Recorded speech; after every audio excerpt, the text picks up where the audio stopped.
ನೀವು ನಮಗೆ ಕೊಟ್ಟಂತಹ ಆಶೀರ್ವಾದದಲ್ಲಿ ಇಂತಿಗೆ ನಿಮಗೆ ನಾವು ಕೊಟ್ಟಿದ್ದೇವೆ ಸ್ವಾಮಿ.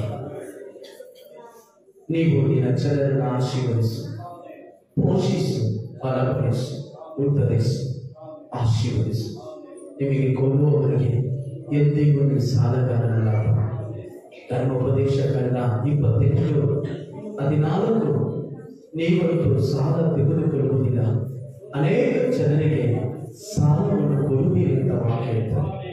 ನಿನ್ನ ಜನರನ್ನ ಆಶೀರ್ವದಿಸಿ, ಬಲಪಡಿಸಿ, ಯೇಸುವಿನ ನಾಮದಲ್ಲಿ ಆಮೆನ್. ಎಲ್ಲ ಕೂತ್ಕೊಳ್ಳೋಣ. ಕರ್ತನ ಪರಿಶುದ್ಧ ನಾಮಕ್ಕೆ ಮಹಿಮೆ ಉಂಟಾಗಲಿ. ಈ ತಿಂಗಳ ವಾಗ್ದಾನ ನಾವು ತೆಗೆದುಕೊಳ್ಳೋಣ. ವಾಗ್ದಾನದಿಂದ ನಾವು ವಾಕ್ಯವನ್ನು ಕೇಳಲಿದ್ದೇವೆ. 1ನೇ ತಾರೀಕು ದೇವರು ನಮಗೆ ಒಂದು ಸುಂದರವಾದ ವಾಗ್ದಾನವನ್ನು ನಮಗೆ ಕೊಟ್ಟರು.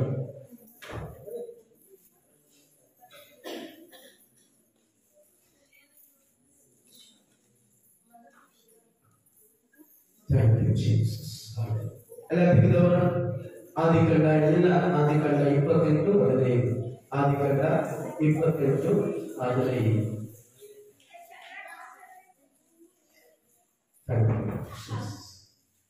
ಓಕೆ, ನಾವೆಲ್ಲ ಸೇರಿ ಓದೋಣ. ಇದಲ್ಲದೆ ನಾನು ನಿನ್ನ ಸಂಗಡ ಇದ್ದು ನೀನು ಹೋಗುವ ಎಲ್ಲ ಸ್ಥಳಗಳಲ್ಲಿ ನಿನ್ನನ್ನು ಕಾಪಾಡಿ ತಿರುಗಿ ಈ ದೇಶಕ್ಕೆ ಬರಮಾಡುತ್ತೇನೆ. ನಾನು ನಿನ್ನನ್ನು ನಿನಗೆ ಹೇಳಿದರೆಲ್ಲ ನೆರವೇರಿಸಲು ಹೊರಟು ಬಿಡುವುದಿಲ್ಲ. ಮತ್ತೊಂದು ಸಾರಿ, ಇದಲ್ಲದೆ ನಾನು ನಿನ್ನ ಸಂಗಡ ಇದ್ದು ನೀನು ಹೋಗುವ ಎಲ್ಲ ಸ್ಥಳಗಳಲ್ಲಿ ನಿನ್ನನ್ನು ಕಾಪಾಡಿ ತಿರುಗಿ ದೇಶಕ್ಕೆ ಬರಮಾಡುತ್ತೇನೆ. ನಾನು ನಿನಗೆ ಹೇಳಿದರೆಲ್ಲವನ್ನು ನೆರವೇರಿಸದೆ ಹೊರತು ಬಿಡುವುದಿಲ್ಲ. ಆಮೆನ್. ಹಲ್ಲೆಲೂಯಾ. ಕರ್ತನ ಪರಿಶುದ್ಧ ನಾಮಕ್ಕೆ ಮಹಿಮೆ ಉಂಟಾಗಲಿ. ಒಂದೊಂದು ಸಾರಿ ದೇವರು ತನ್ನ ವಾಗ್ದಾನದಿಂದ ನಮ್ಮನ್ನ ಬಲಪಡಿಸಿ ಅದನ್ನು ನಡೆಸುವಾಗಲಾಗುತ್ತಾರೆ. ಆಮೆನ್. ಹಲ್ಲೆಲೂಯಾ. 1ನೇ ತಾರೀಕು 3 ಕಾರ್ಯವನ್ನು ನಿಮಗೆ ಹೇಳಕ್ಕೆ ದೇವರು ಸಹಾಯ ಮಾಡಿದ್ರು. ಮೊದಲು ಈ ಯಾಕೋಬನು ಎಂತ ಮನುಷ್ಯ, ಡೈಲಿ ಪ್ರಾರ್ಥನೆ ಮಾಡುವ ವ್ಯಕ್ತಿ, ಬೆಳಿಗ್ಗೆ ಜಾವದಲ್ಲಿ ಪ್ರಾರ್ಥನೆ ಮಾಡುವವನು, ರಾತ್ರಿ ವೇಳೆಯೂ ಪ್ರಾರ್ಥನೆ ಮಾಡುವ ವ್ಯಕ್ತಿಯಾಗಿ ಈ ಯಾಕೋಬನು ಕಾಣಲ್ಪಟ್ಟನು. ಅದು ಆದಿಕಾಂಡ 32ನೇ ಅಧ್ಯಾಯದಲ್ಲಿ 24-27 ನಾವು ನೋಡುತ್ತೇವೆ. ಅವನು ಬೆಳಗಾಗುವವರೆಗೂ ದೇವರ ಪಾದವನ್ನು ಹಿಡಿದನು, ಅವನು ಬಿಡಲಿಲ್ಲ. ಬೈಬಲ್ ಹೇಳ್ತಾರೆ, ಅವನು ಮನುಷ್ಯರೊಂದಿಗೂ ದೇವರೊಂದಿಗೂ ಹೋರಾಡಿ ಗೆದ್ದನು ಅಂತ ಬೈಬಲ್ ವಾಕ್ಯ ಹೇಳ್ತಾರೆ. ಪ್ರಿಯರೇ, ನಾವು ಪ್ರತಿದಿನ ಪಾಪಗಳನ್ನು, ಶಾಪಗಳನ್ನು, ಮರಣದ ಸೋಲುಗಳನ್ನು ಎಲ್ಲವನ್ನು ನಾವು ತಿನ್ನಬೇಕು. ಸೋತು ಹೋಗಬಾರದು, ಮನೆಗೆ ಹೋಗಬಾರದು, ಕುಂದಿ ಹೋಗಬಾರದು. ಆತ್ಮೀಯ ಜೀವಿತ, ಕ್ರೈಸ್ತ ಜೀವಿತದಲ್ಲಿ ಅನೇಕ ಹೋರಾಟಗಳು, ಕಾರಣಗಳು, ನಿಂದನೆಗಳು, ಅವಮಾನಗಳು ಬರುತ್ತದೆ. ಬರದೇ ಇರಲ್ಲ, ಬರುತ್ತದೆ. ಏನಂತಂದ್ರೆ ನಮ್ಮನ್ನು ತೆಗೆದು ಹಾಕಲ್ಲ, ನಮ್ಮನ್ನ ಮೇಲೆ ಎತ್ತಕ್ಕೆ. ಆಮೆನ್. ಹಲ್ಲೆಲೂಯಾ. ಯಾವತ್ತೂ ನಮ್ಮನ್ನ ಕೆಳಗೆ ಹಾಕಲ್ಲ, ನಮ್ಮನ್ನ ಮೇಲೆ ಹಾಕಕ್ಕೆ. 3 ಕಾರ್ಯ ನಾನು ನಿಮಗೆ ಹೇಳಿದೆ. 1ನೇ ತಾರೀಕು ಆತನ ನೀತಿಯ ನಾಮದ ನಿಮಿತ್ತವಾಗಿ ನಮ್ಮನ್ನು ಏನ್ ಮಾಡಲ್ಲ, ಕೈ ಬಿಡುವುದಿಲ್ಲ. ಹಲ್ಲೆಲೂಯಾ. 1ನೇ ತಾರೀಕು ದೇವರು ನಮ್ಮ ಜೊತೆ ಮಾತಾಡಿದ್ರು, ನನ್ನ ನಾಮದ ನಿಮಿತ್ತವಾಗಿ ನಿಮ್ಮನ್ನು ಎಂದಿಗೂ ಕೈ ಬಿಡುವುದಿಲ್ಲ. 2ನೇ ಕಾರ್ಯ, ಚೀಯೋನ ನಗರವು ಒಂದು ವೇಳೆ ಅಯ್ಯೋ ಕರ್ತನು ನನ್ನನ್ನು ಮರೆತು ಬಿಟ್ಟನೋ, ನನ್ನನ್ನು ಕೈ ಬಿಟ್ಟನೋ ಅಂತ ಹೇಳಿಕೊಂಡಿದ್ದ ಆ ಸಮಯದಲ್ಲಿ ದೇವರು ಹೇಳ್ತಾರೆ, ಒಂದು ತಾಯಿ ತನ್ನ ಮೊಳೆ ಕೂಸನ್ನು ಮರೆತಾಲು ಒಂದು ವೇಳೆ ಮರೆತಿರಬಹುದು, ಆದ್ರೆ ನಾನು ಎಂದಿಗೂ ನಿಮ್ಮನ್ನ ಮರೆಯುವುದಿಲ್ಲ. ನಿಮ್ಮನ್ನು ನನ್ನ ಕೈ ಅಂಗೈಯಲ್ಲಿ ಚೈತ್ರಿಸಿಕೊಂಡಿದ್ದೇನೆ. ಹಲ್ಲೆಲೂಯಾ. ನಿಮ್ಮನ್ನೇನ್ ಮಾಡಿದ್ದೀನಿ, ಅಂಗೈಯಲ್ಲಿ ಚೈತ್ರಿಸಿಕೊಂಡಿದ್ದೇನೆ. ನಿನ್ನ ಪೌಳಿ ಗೋಡೆ ನನ್ನ ಮುಂದಾಗಿ ಇದೆ, ಯಾವಾಗಲೂ ನನ್ನ ಕಣ್ಣೆದುರೇ ಇದೆ. ನೀ ಮಾಡಿದ ಪ್ರಾರ್ಥನೆ, ನೀ ಮಾಡಿದ ಸೇವೆ, ಪೌಳಿ ಗೋಡೆ ಅಂದ್ರೆ ಮೊಣಕಾಲೂರಿ ಪ್ರಾರ್ಥಿಸುವ ವೇಳೆ, ಆಮೇಲೆ ಮೊಣಕಾಲು ಪೌಳಿ ಗೋಡೆಯಲ್ಲಿ ನಿಲ್ಲುವಂತ ಸಮಯ, ನಾವು ಪ್ರಾರ್ಥನೆಗಾಗಿ, ಆಮೇಲೆ ಉಪವಾಸಕ್ಕೋಸ್ಕರ, ಸೇವೆಗೋಸ್ಕರ, ಸಭೆಗೋಸ್ಕರ ಪಟ್ಟಂತ ಪ್ರಯಾಸ ದೇವರ ಕಣ್ಣು ಮುಂದೆನೇ ಇದೆ. ಆಮೆನ್. ಹಲ್ಲೆಲೂಯಾ. ಸೋತು ಹೋಗಬೇಡಿ. ಸಭೆಗೋಸ್ಕರ ಪ್ರಯಾಸ ಪಡುವಂತವರಿಗೆ ಈ ಮಾತು ನಿಮ್ಮನ್ನು ಆಶೀರ್ವಾದ ಮಾಡಿ. ದೇವರ ಮುಂದೆ ಪೌಳಿ ಗೋಡೆ ನನ್ನ ಮುಂದಾಗಿ ಇದೆ. ಹಲ್ಲೆಲೂಯಾ. ಆಮೆನ್. ಕೊನೆಯದಾಗಿ ನಾವು ನೋಡುವುದು, ಒಳ್ಳೆಯ ಕುರುಬ, ಕೆಟ್ಟ ಕುರುಬ, ಕಳ್ಳ ಕುರುಬ, ಆಮೇಲೆ ಒಳ್ಳೆಯ ಕುರುಬ ಅಂತ ನಾವು ನೋಡುದು. ಯೇಸು ಸ್ವಾಮಿ ಹೇಳ್ತಾರೆ,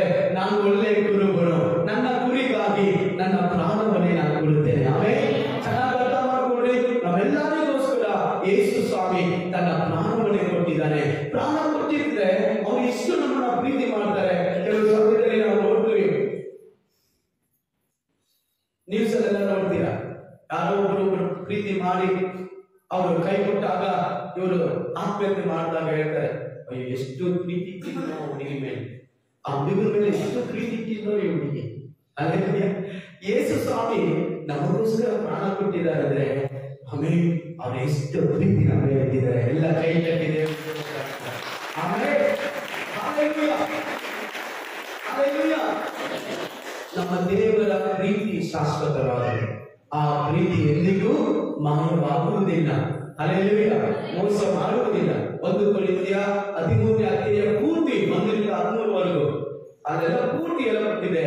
ಅದು ಯೇಸು ಸ್ವಾಮಿಯ ಪ್ರೀತಿಯ ಬಗ್ಗೆ ನಾವು ನೋಡುತ್ತೇವೆ. ಆತನ ಪ್ರೀತಿ ಎಂತ ಆಮೇಲೆ ಈ ದಿನದಲ್ಲಿ ಕೂಡ ನಿಮ್ಮ ಮಧ್ಯದಲ್ಲಿ ಈ ವಾಗ್ದಾನದಿಂದ ಒಂದು 3 ಕಾರ್ಯವನ್ನು ಹಂಚಿಕೊಂಡು ನಿಮ್ಮೆಲ್ಲರಿಗೋಸ್ಕರ ನಾನು ಪ್ರಾರ್ಥನೆ ಮಾಡಲಿಕ್ಕೆ ನಾನು ಸಿದ್ಧವಾಗಿದ್ದೇನೆ.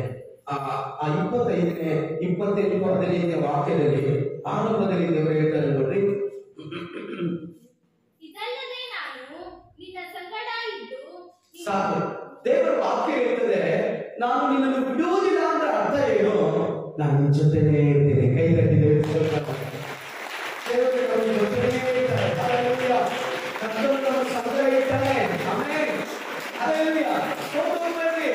ಅಯ್ಯೋ ಪಾಸ್ಟರ್ ಬಂದಿದ್ರು, ಕಳೆದ ವಾರದಲ್ಲಿ ಪಾಸ್ಟರ್ ಬಂದು ನನ್ನ ಹೆಸರು ಕರೆದಿಲ್ವೇ, ನನ್ನ ಕುರಿತು ಪ್ರವಾದಿಸಿಲ್ವೇ, ನನ್ನ ಕುರಿತು ಏನೇ ಹೇಳಿಲ್ವೇ ಅಂತ ಚಿಂತೆ ಮಾಡಬೇಡ್ರಿ. ಅಲ್ಲೇಲೂಯಾ. ಏಸವ ಹೇಳ್ತಾರೆ, ನಾನು ನಿನ್ನ ಸಂಗಡ ಇದ್ದು. ಅಲ್ಲೇಲೂಯಾ. ಕೈ ಬಿಡಲ್ಲ ಅಂದ್ರೆ ಅರ್ಥ ಏನು? ದೇವರು ನಮ್ಮ ಸಂಗಡ ಇದ್ದಾನೆ. ಯಾರು ಇವರು? ನಮ್ಮ ಸಂಗಡ ಇರುವವರು ಯಾರು? ಸಾಮಾನ್ಯವಾದವರಲ್ಲ, ಲೋಕ ರಕ್ಷಕರು, ಭೂಮಾಕಾಶಗಳನ್ನು ರೂಪಿಸಿದಂತ ದೇವರು, ಸಕಲವನ್ನು ಸೃಷ್ಟಿ ಮಾಡಿದ ದೇವರು, ಸಕಲವನ್ನು ಆತನ ಮಾತಿಗೆ ವಿಧೇಯರಾಗುವಂಥದ್ದು. ಹಲ್ಲೆಲೂಯಾ. ಆಮೆನ್. ದೇವರ ವಾಕ್ಯ ಹೇಳ್ತದೆ, ನಾನು ನಿನ್ನ ಸಂಗಡ ಇದ್ದು. ಹಲ್ಲೆಲೂಯಾ. ನಾನು ನೋಡಿ ಹೇಳ್ತೀನಿ, ನಮಗೆ ಏನು ಬೇಕಾಗ್ತದೆ, ನಮ್ಮ ಮುಖ್ಯವಾಗಿ ಏನ್ ಬೇಕು, ನಮ್ಮ ಜೀವನಕ್ಕೆ ಏನ್ ಬೇಕು, ನಮ್ಮ ಬದುಕಿಗೆ ಏನ್ ಬೇಕು, ನಮ್ಮ ಈ ಲೈಫ್ ಅಲ್ಲಿ ನಮ್ಮ ಜೀವಿತದ ಆಮೇಲೆ ಕೊನೆವರೆಗೂ ನಮ್ಗೆ ಏನ್ ಬೇಕ್ರಿ? ಏಸಪ್ಪ ಹೇಳ್ತಾರೆ, ನಾನು ನಿನ್ನ ಸಂಗಡ ಇದ್ದೀನಿ. ಆಮೇಲೆ ಕೈ ಕೈ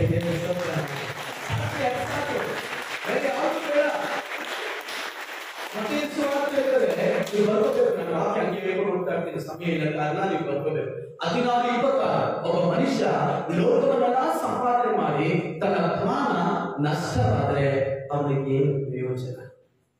ಇವತ್ತು ನಾವು ಅನೇಕ ಕಾರ್ಯಗಳನ್ನು ಹುಡುಕಕ್ಕೆ ಹೋಗ್ತೀವಿ, ಅನೇಕ ಕಾರ್ಯಗಳನ್ನು ಮಾಡಕ್ಕೆ ಹೋಗ್ತೀವಿ. ದೇವರು ಹೇಳ್ತಾರೆ, ಮಗನೇ ನಾನು ನಿನ್ನ ಸಂಗಡ ಇದ್ದೇನೆ. ಹಲ್ಲೆಲೂಯಾ.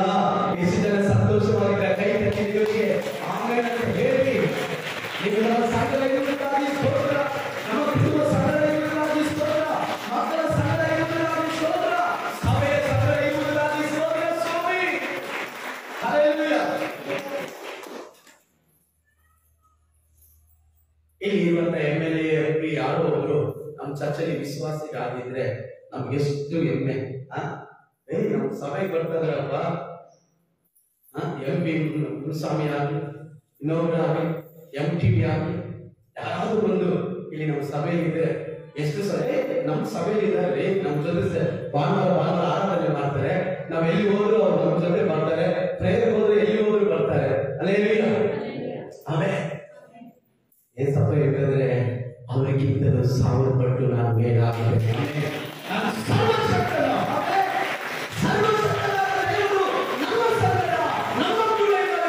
ಅದಕ್ಕೆ ನಾವು ಎದುರಬಾರದು, ನಾವು ಚಿಂತಿಸಬಾರದು, ನಾವು ದುಃಖ ಪಡಬಾರದು. ದೇವರೇ ನನ್ನ ಸಂಗಡ ಇದೆಯಾ? ಯಾವುದು ಹೇಳಿ ಒಂದು 10 ಸಾರಿ ಆದ್ರೂ ಹೇಳಿ, ಏಸಪ್ಪ ನನ್ನ ಸಂಗಡ ಇದೆಯಪ್ಪ, ನನ್ನ ಸಂಗಡ ಇದೆಯಪ್ಪ, ನನ್ನ ಸಂಗಡ ಇದೆಯಪ್ಪ, ನನ್ನ ಸಂಗಡ ಇದೆಯಪ್ಪ. ಸಭೆ ಒಳಗೆ ಬಂದ ತಕ್ಷಣ ದಯವಿಟ್ಟು ನಿಮ್ಮ ಫೋನ್ಗಳನ್ನು ಸ್ವಿಚ್ ಆಫ್ ಮಾಡಿ ದೇವರ ವಾಕ್ಯ ಕೇಳುವಾಗ ಭಯ ಭಕ್ತಿಯಿಂದ ಕೇಳಿ.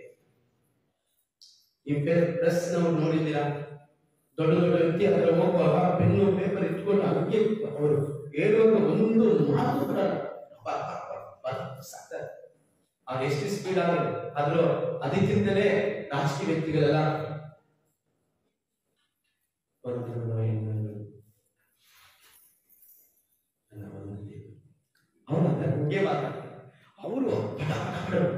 ನಾವು ದೇವರ ಸನ್ನಿಧಿಯಲ್ಲಿ ಈ ತರ ಇರಬೇಕು. ದೇವರ ಮಾತು ಒಂದೊಂದು ಮಾತು ಅವ್ರು ಹೇಳ್ತಾರೆ, ನಾನು ಇದು ಸಂಕಟವಾಗಿದ್ದೇನೆ ಮಗಳೇ, ನಾನು ಸಂಕಟ ಮಗಳೇ, ನಾನು ಸಂಕಟ ಆಗಲೂ ಯಾರು ಇದ್ದಾರೋ ಇಲ್ಲವೋ, ಯಾರು ನನ್ನ ಕೈ ಬಿಟ್ಟು ಹೋಗ್ತಾರೋ ಇಲ್ಲವೋ, ನಮ್ಮ ಪರಿಸ್ಥಿತಿ ಏನೇ ಆಗಲಿ ದೇವರೇ ನೀವು ನನ್ನ ಸಂಕಟ ಇದೆಯಲ್ಲ. ಅವರೇ ಹೇಳ್ತಾರೆ, ನಾನು ಸಂಕಟ ಇದೆ. ಎಂತ ಪರಿಸ್ಥಿತಿ ನೀವು ಯಾವುದೇ 28ನೇ ಅಧ್ಯಾಯ ಪೂರ್ತಿ ಓದಿ ಎಲ್ಲವನ್ನೂ ಕಳ್ಕೊಂಡು ಅವನು ಒಬ್ಬಟ್ಟಿಯಾಗಿ ಅವಮಾನ, ನಿಂದನೆ, ಕಷ್ಟ, ನಷ್ಟ, ಕಣ್ಣೀರು, ಕೈಯಲ್ಲಿ ಏನಿದ್ದಾರೆ ₹1 ಇದ್ದಾರೆ. ಬಾಚಿ ಬಂದ ಎಲ್ಲರೂ ಕಳ್ಳರು ಬಂದು ಹೊಡ್ಕೊಂಡು ಹೋಗ್ಬಿಟ್ರು. ಅದೇ ಎಲ್ಲ ಕಳ್ಳರಾಗೋಯ್ತು. ₹1 ಇಲ್ಲ, ತಿನ್ನ ಕೂಡ ಊಟ ಇಲ್ಲ, ಎಲ್ಲಿ ಬಿದ್ದೋಗ್ತಾನೆ ಗೊತ್ತಿಲ್ಲ, ಅವನ ಜೀವನ ಹೆಂಗಂತ ಗೊತ್ತಿಲ್ಲ, ಅರಣ್ಯದಲ್ಲಿದ್ದಾನೆ. ಏಸಪ್ಪ ಹೇಳ್ತಾರೆ, ನಾನು ನಿನ್ ಜೊತೆ ಇದ್ದೇನೆ. ಆಮೇಲೆ ಅದನ್ನು ಕೂತ್ಕೊಂಡು ಓದ್ ನೋಡಿ ಮನೇಲಿ. ಅಂತ ಒಂದು ಪರಿಸ್ಥಿತಿಯಲ್ಲಿ ಏಸಪ್ಪ ವಾಗ್ದಾನ ಕೊಡ್ತಾರೆ, ನೀವು ಹೋಗುವ ಎಲ್ಲಾ ಸ್ಥಳದಲ್ಲಿ ನಿನ್ನನ್ನು ನಾನು ಕಾಪಾಡ್ತೀನಿ. ಆಮೇಲೆ ಹಲ್ಲೆಲೂಯಾ. ದೇವರು ಕೈ ಬಿಡುವುದಿಲ್ಲ, ನಾನು ಬಿಡುವುದಿಲ್ಲ ಅಂದ್ರೆ ಅರ್ಥವೇನು? ಜೊತೆಲೇ ಇದ್ದಾರೆ. ಇವಾಗ ಮೇಲಿಂದ ನಾವು ಇಳಿತೀವಿ ಅನ್ಕೊಂಡು, ಕೆಲವರು ನಾನು ಇದ್ದೀನಪ್ಪ, ಇದ್ದೀನಿ ಅಂದ್ರೆ ಅರ್ಥ ಏನು? ನಾವು ಇಳ್ಕೊಳ್ತಾರೆ ಅಂತ ಅರ್ಥ. ಹಲ್ಲೆಲೂಯಾ. ಆಮೇಲೆ ಇವಾಗ ನಾವು ಮೇಲಿಂದ ಇಳಿತಾರೆ. ನಾನು ನಿನ್ನೆ ಮೇಲೆ ಇಕ್ಕಿ ನಾವೆಲ್ಲ ಗೋಡೆ ಎಲ್ಲ ಕಟ್ಟಿ ಎಲ್ಲ ಮುಗಿಸಿ ಕರೆಕ್ಟಾಗಿ ಒಂದು 6 ಗಂಟೆ 6 ಇಳಿತಾರೆ. ಒಬ್ಬೊಬ್ಬರಾಗಿ ಇಳಿಸಿ, ಫಸ್ಟ್ ಮುಂದಾಜು, ಆಮೇಲೆ ರವಿ ಬ್ರದರ್, ಆಮೇಲೆ ಹರೀಶ್ ಅವರು, ಕೊನೆಗೆ ನಾನು ಅವರು ಭಯ ಪಡ್ತಾರೆ. ಭಯ ಪಡ್ಬೇಡಪ್ಪ, ನಾನು ಇದ್ದೇನೆ. ಹಲ್ಲೆಲೂಯಾ. ಏಸಪ್ಪ ಕೂಡ ಅವಾಗ ಕೈ ತೆಗೆ ಹೇಳಿ, ನಾನು ಇದ್ದೀನಿ, ಭಯ ಪಡ್ಬೇಡ. ಹಲ್ಲೆಲೂಯಾ. ಚೆನ್ನಾಗಿ ಕೈ ತಟ್ಟಿ ಒಬ್ಬ ಮನುಷ್ಯ ಆಮೇಲೆ ಆತನ ಇಳಿಯುವುದಾದ್ರೆ ರಾಜಾದಿ ರಾಜನು ಕರ್ಮಾದಿ ಕರ್ತನು ನಮ್ಮೆಲ್ಲರಿಗೂ ರಕ್ತವನ್ನು ಸುರಿದಂತ ದೇವರು ಅವರು ಹೇಳ್ತಾರೆ, ನಿನ್ನ ಸುಂದರವಾಗಿದ್ದೇನೆ. ಆಮೇಲೆ ಹಲ್ಲೆಲೂಯಾ. ಕೆಲವು ನಾನು ನೋಡಿದ್ದೇನೆ, ಕಷ್ಟ ಬಂದಾಗ ನೀವು ಮುಖಗಳು ಚೇಂಜ್ ಆಗುತ್ತೆ. ಕಷ್ಟ ಬಂದಾಗ ಮುಖಗಳು ಚೇಂಜ್ ಆಗುತ್ತೆ. ಸಂತೋಷವಾಗಿರ್ಬೇಕು. ಏಸಪ್ಪ ಏನು ಜೊತೆಗೆ ಇದ್ದೀರಾ. ಆಮೇಲೆ ಸುಮ್ಮನೆ ಬಂದು ನಾಟಕ ಮಾಡಬಾರ್ದ್ರಿ. ಕೆಲವರು ನೋಡಿ, ಕೆಲವರು ನಾಟಕ ನಮ್ಮ ಜೊತೆಯಲ್ಲಿ ಇರುವವರು ಆಡ್ಬಿಟ್ಟು ಆಚೆ ಹೋಗ್ಬಿಟ್ಟು, ಅಯ್ಯೋ ಯಾಚಕ್ಕಮ್ಮ ಎಂತ ಬಾರು ಅಂತ ಸೇರ್ಸೋಣ ಹಾಕಿ. ಹಲೋ, ಎಲ್ಲ ಹೇಳಿದ್ದೀರಾ? ನಮ್ಮ ಜೊತೆಯಲ್ಲಿ ಇರುವವರೇ ಆಚೆ ಹೋಗ್ಬಿಟ್ಟು మా భార్య వచ్చేది ఆ భాష తెలుస్తుందా? భాష ఎట్లంటే అప్పుడు మాట్లాడతారు. ఏ సమయంలో నా జೊತೆನೇ ಇದೆ. ಆಮೆನ್.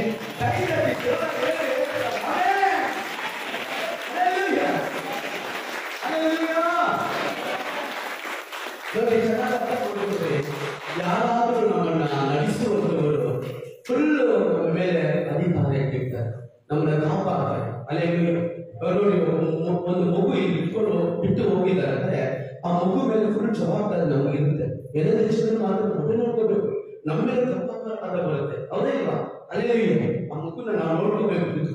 ಎಲ್ಲಿ ಬಿದ್ದೋಗಬಾರದು, ಏನು ಅದು ಏಟ್ ಹಾಕಬಾರ್ದು, ಅದನ್ನು ನೋಡ್ಕೋಬೇಕು. ಅದೇನವಾ ಯೇಸು ಸ್ವಾಮಿ ಹೇಳ್ತಾರೆ, ನಾನು ಒಂದು ಮಗುನ ಕಾಪಾಡುವ ತಂದೆ ಯಾವ ತರ ಕಾಪಾಡ್ತಾನೋ ಅದಕ್ಕಿಂತಲೇ ಹೆಚ್ಚಾಗಿ ನಾನು ಕಾಪಾಡ್ತೀನಿ. ಹೋಗುವ ಎಲ್ಲಾ ಸ್ಥಳಗಳಲ್ಲಿ ನಮ್ಮವರು ಕೈ ಕಟ್ಟಿ ನಾವು ಹೋಗುವ ಎಲ್ಲಾ ಸ್ಥಳಗಳಲ್ಲಿ ನಮ್ಮನ್ನ ಕಾಪಾಡಿ ಮತ್ತೆ ಈ ಸಭೆಗೆ ತಿರುಗಿ ಬರುವಂತೆ ಮಾಡುವಂತ ದೇವರು. ಆಮೆನ್. ಹಲ್ಲೆಲೂಯಾ. ಜೊತೆಯಲ್ಲಿ ಇದ್ದರ ಅರ್ಥ ಏನು ನೋಡಿ? ದೇವರ ವಾಕ್ಯ 1:6-13 ಇರ್ತದೆ. ಯಾವಾಗಲೂ ನಮ್ಮನ್ನ ದೇವರು ಕಾಪಾಡಿ ನಡೆಸುವಂತ ದೇವರು. ನಾನು ಸಂಗಡ ನಾನಿನ್ನ ಸಂಗಡ ಇದ್ದೇನೆ, ಭಯಪಡಕ್ಕೆ ಹೋಗ್ಬೇಡ್ರಿ, ಚಿಂತಿಸಲು ಹೋಗ್ಬೇಕು. ಆಲಯ ಕಟ್ಟಿದ ಮುಗಿಸಿದ ನಂತರ ದಾವೀದನು ಆಮೇಲೆ ಸಾಲಮನು ಹೇಳ್ತಾನೆ, ಓದ್ರಿ ಆ ವಾಕ್ಯ 1:6-13. ನನ್ನ ಪ್ರಜೆಗಳಾದ ಇಸ್ರಾಯೇಲರನ್ನು ಕೈ ಬಿಡದೆ ಅವರ ಮಧ್ಯದಲ್ಲೇ ವಾಸಿಸ್ತೇನೆ. ಕೈ ಕಟ್ಟಿ ದೇವರಿಗೆ ಕೈ ಕಟ್ಟಬೇಕು. ಆ ಮಾತಿಗೆ ಕೈ ಕಟ್ಟಬೇಕು, ನನ್ನ ಕೈ ಕಟ್ಟಬೇಕು, ನೀವು ಬೇರೆ ಕೈ ಕಟ್ಟಬೇಕು, ಸಂತೋಷ ಕೈ ಕಟ್ಟಬೇಕು. ಯೋಚನೆ ಮಾಡಿ, ದೇವರು ಅವರ ಮಧ್ಯದಲ್ಲೇ ನಾನಿದ್ದೆ. ಯಾರ ಮಧ್ಯದಲ್ಲಿ? ಯಾರ ಮಧ್ಯದಲ್ಲಿ? ಇಸ್ರೇಲ ಜನರ ಮಧ್ಯದಲ್ಲೇ. ಆಮೆನ್. ಹಲ್ಲೆಲೂಯಾ. ನಮ್ಮ ಕಷ್ಟ ಬಂದ ತಕ್ಷಣ ಮಾವನಿಗೋ ಚಿಕ್ಕಪ್ಪನಿಗೋ ದೊಡ್ಡಪ್ಪನಿಗೋ ಅಮ್ಮನಿಗೋ ತಮ್ಮನಿಗೋ ತಂಗಿಗೋ ಅಕ್ಕನಿಗೋ ಬಂಧು ಮಿತ್ರರಿಗೆ ಸ್ನೇಹಿತರಿಗೆ ಯಾರೋ ಫೋನ್ ಮಾಡ್ತೀವಿ. ಅದಕ್ಕೆ ಫೋನ್ ಮಾಡ್ಬಿಟ್ಟು ನಮ್ಗೆ ಈ ತರ ಕಷ್ಟ ಇದೆ, ಏನಾದ್ರೂ ಹೆಲ್ಪ್ ಮಾಡಿ. చూస్తాము. నాకేం బాగుంది రేపు చూస్తాం. రేపు మీరు ఫోన్ చేస్తే ఆ ఫోన్ చూసాను. ನೀವು ಕರೆ ಮಾಡಿದ ಚಂದಾದಾರರು ಚಾಟ್ ಮಾಡಿದ್ದಾರೆ, ನಾಟ್ ರೀಚ್ ಮಾಡಿದ್ದಾರೆ. ಆದ್ರೆ ಯೇಸು ಸ್ವಾಮಿ ಹೇಳ್ತಾರೆ, ನಾನು ಭಾಗ ಚರಿತ್ರೆಯೇ ಇಲ್ಲ. 24 ಗಂಟೆ 7 ದಿವಸ ಕೈ ತಟ್ಟಿ ದೇವರಿಗೆ ಸ್ತೋತ್ರ ಮಾಡಿ ಎಲ್ಲ ಸಮಯ ಅವರ ಮಧ್ಯದಲ್ಲಿ ಅವರ ನಡುವೆ ಅವರ ಮಧ್ಯದಲ್ಲಿ ಇರುತ್ತೇನೆ.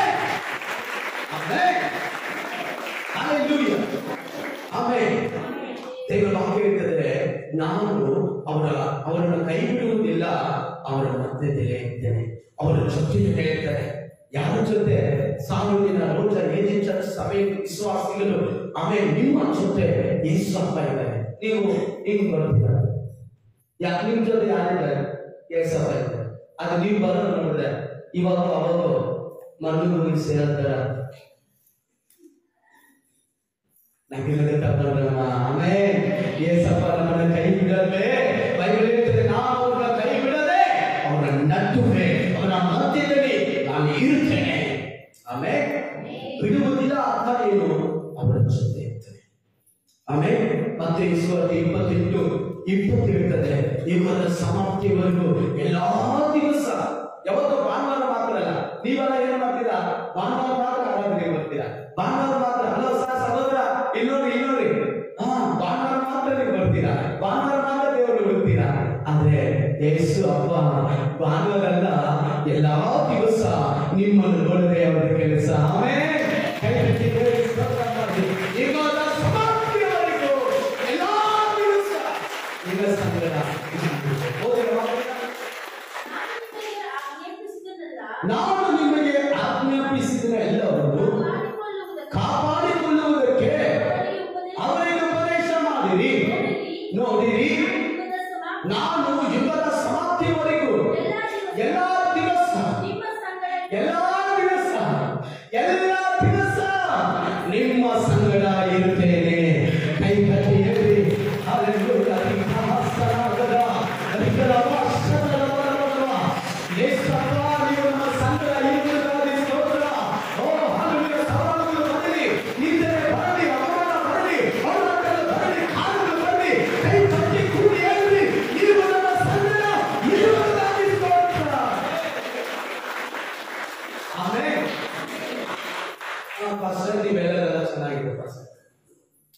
ಚೆನ್ನಾಗಿದೆ.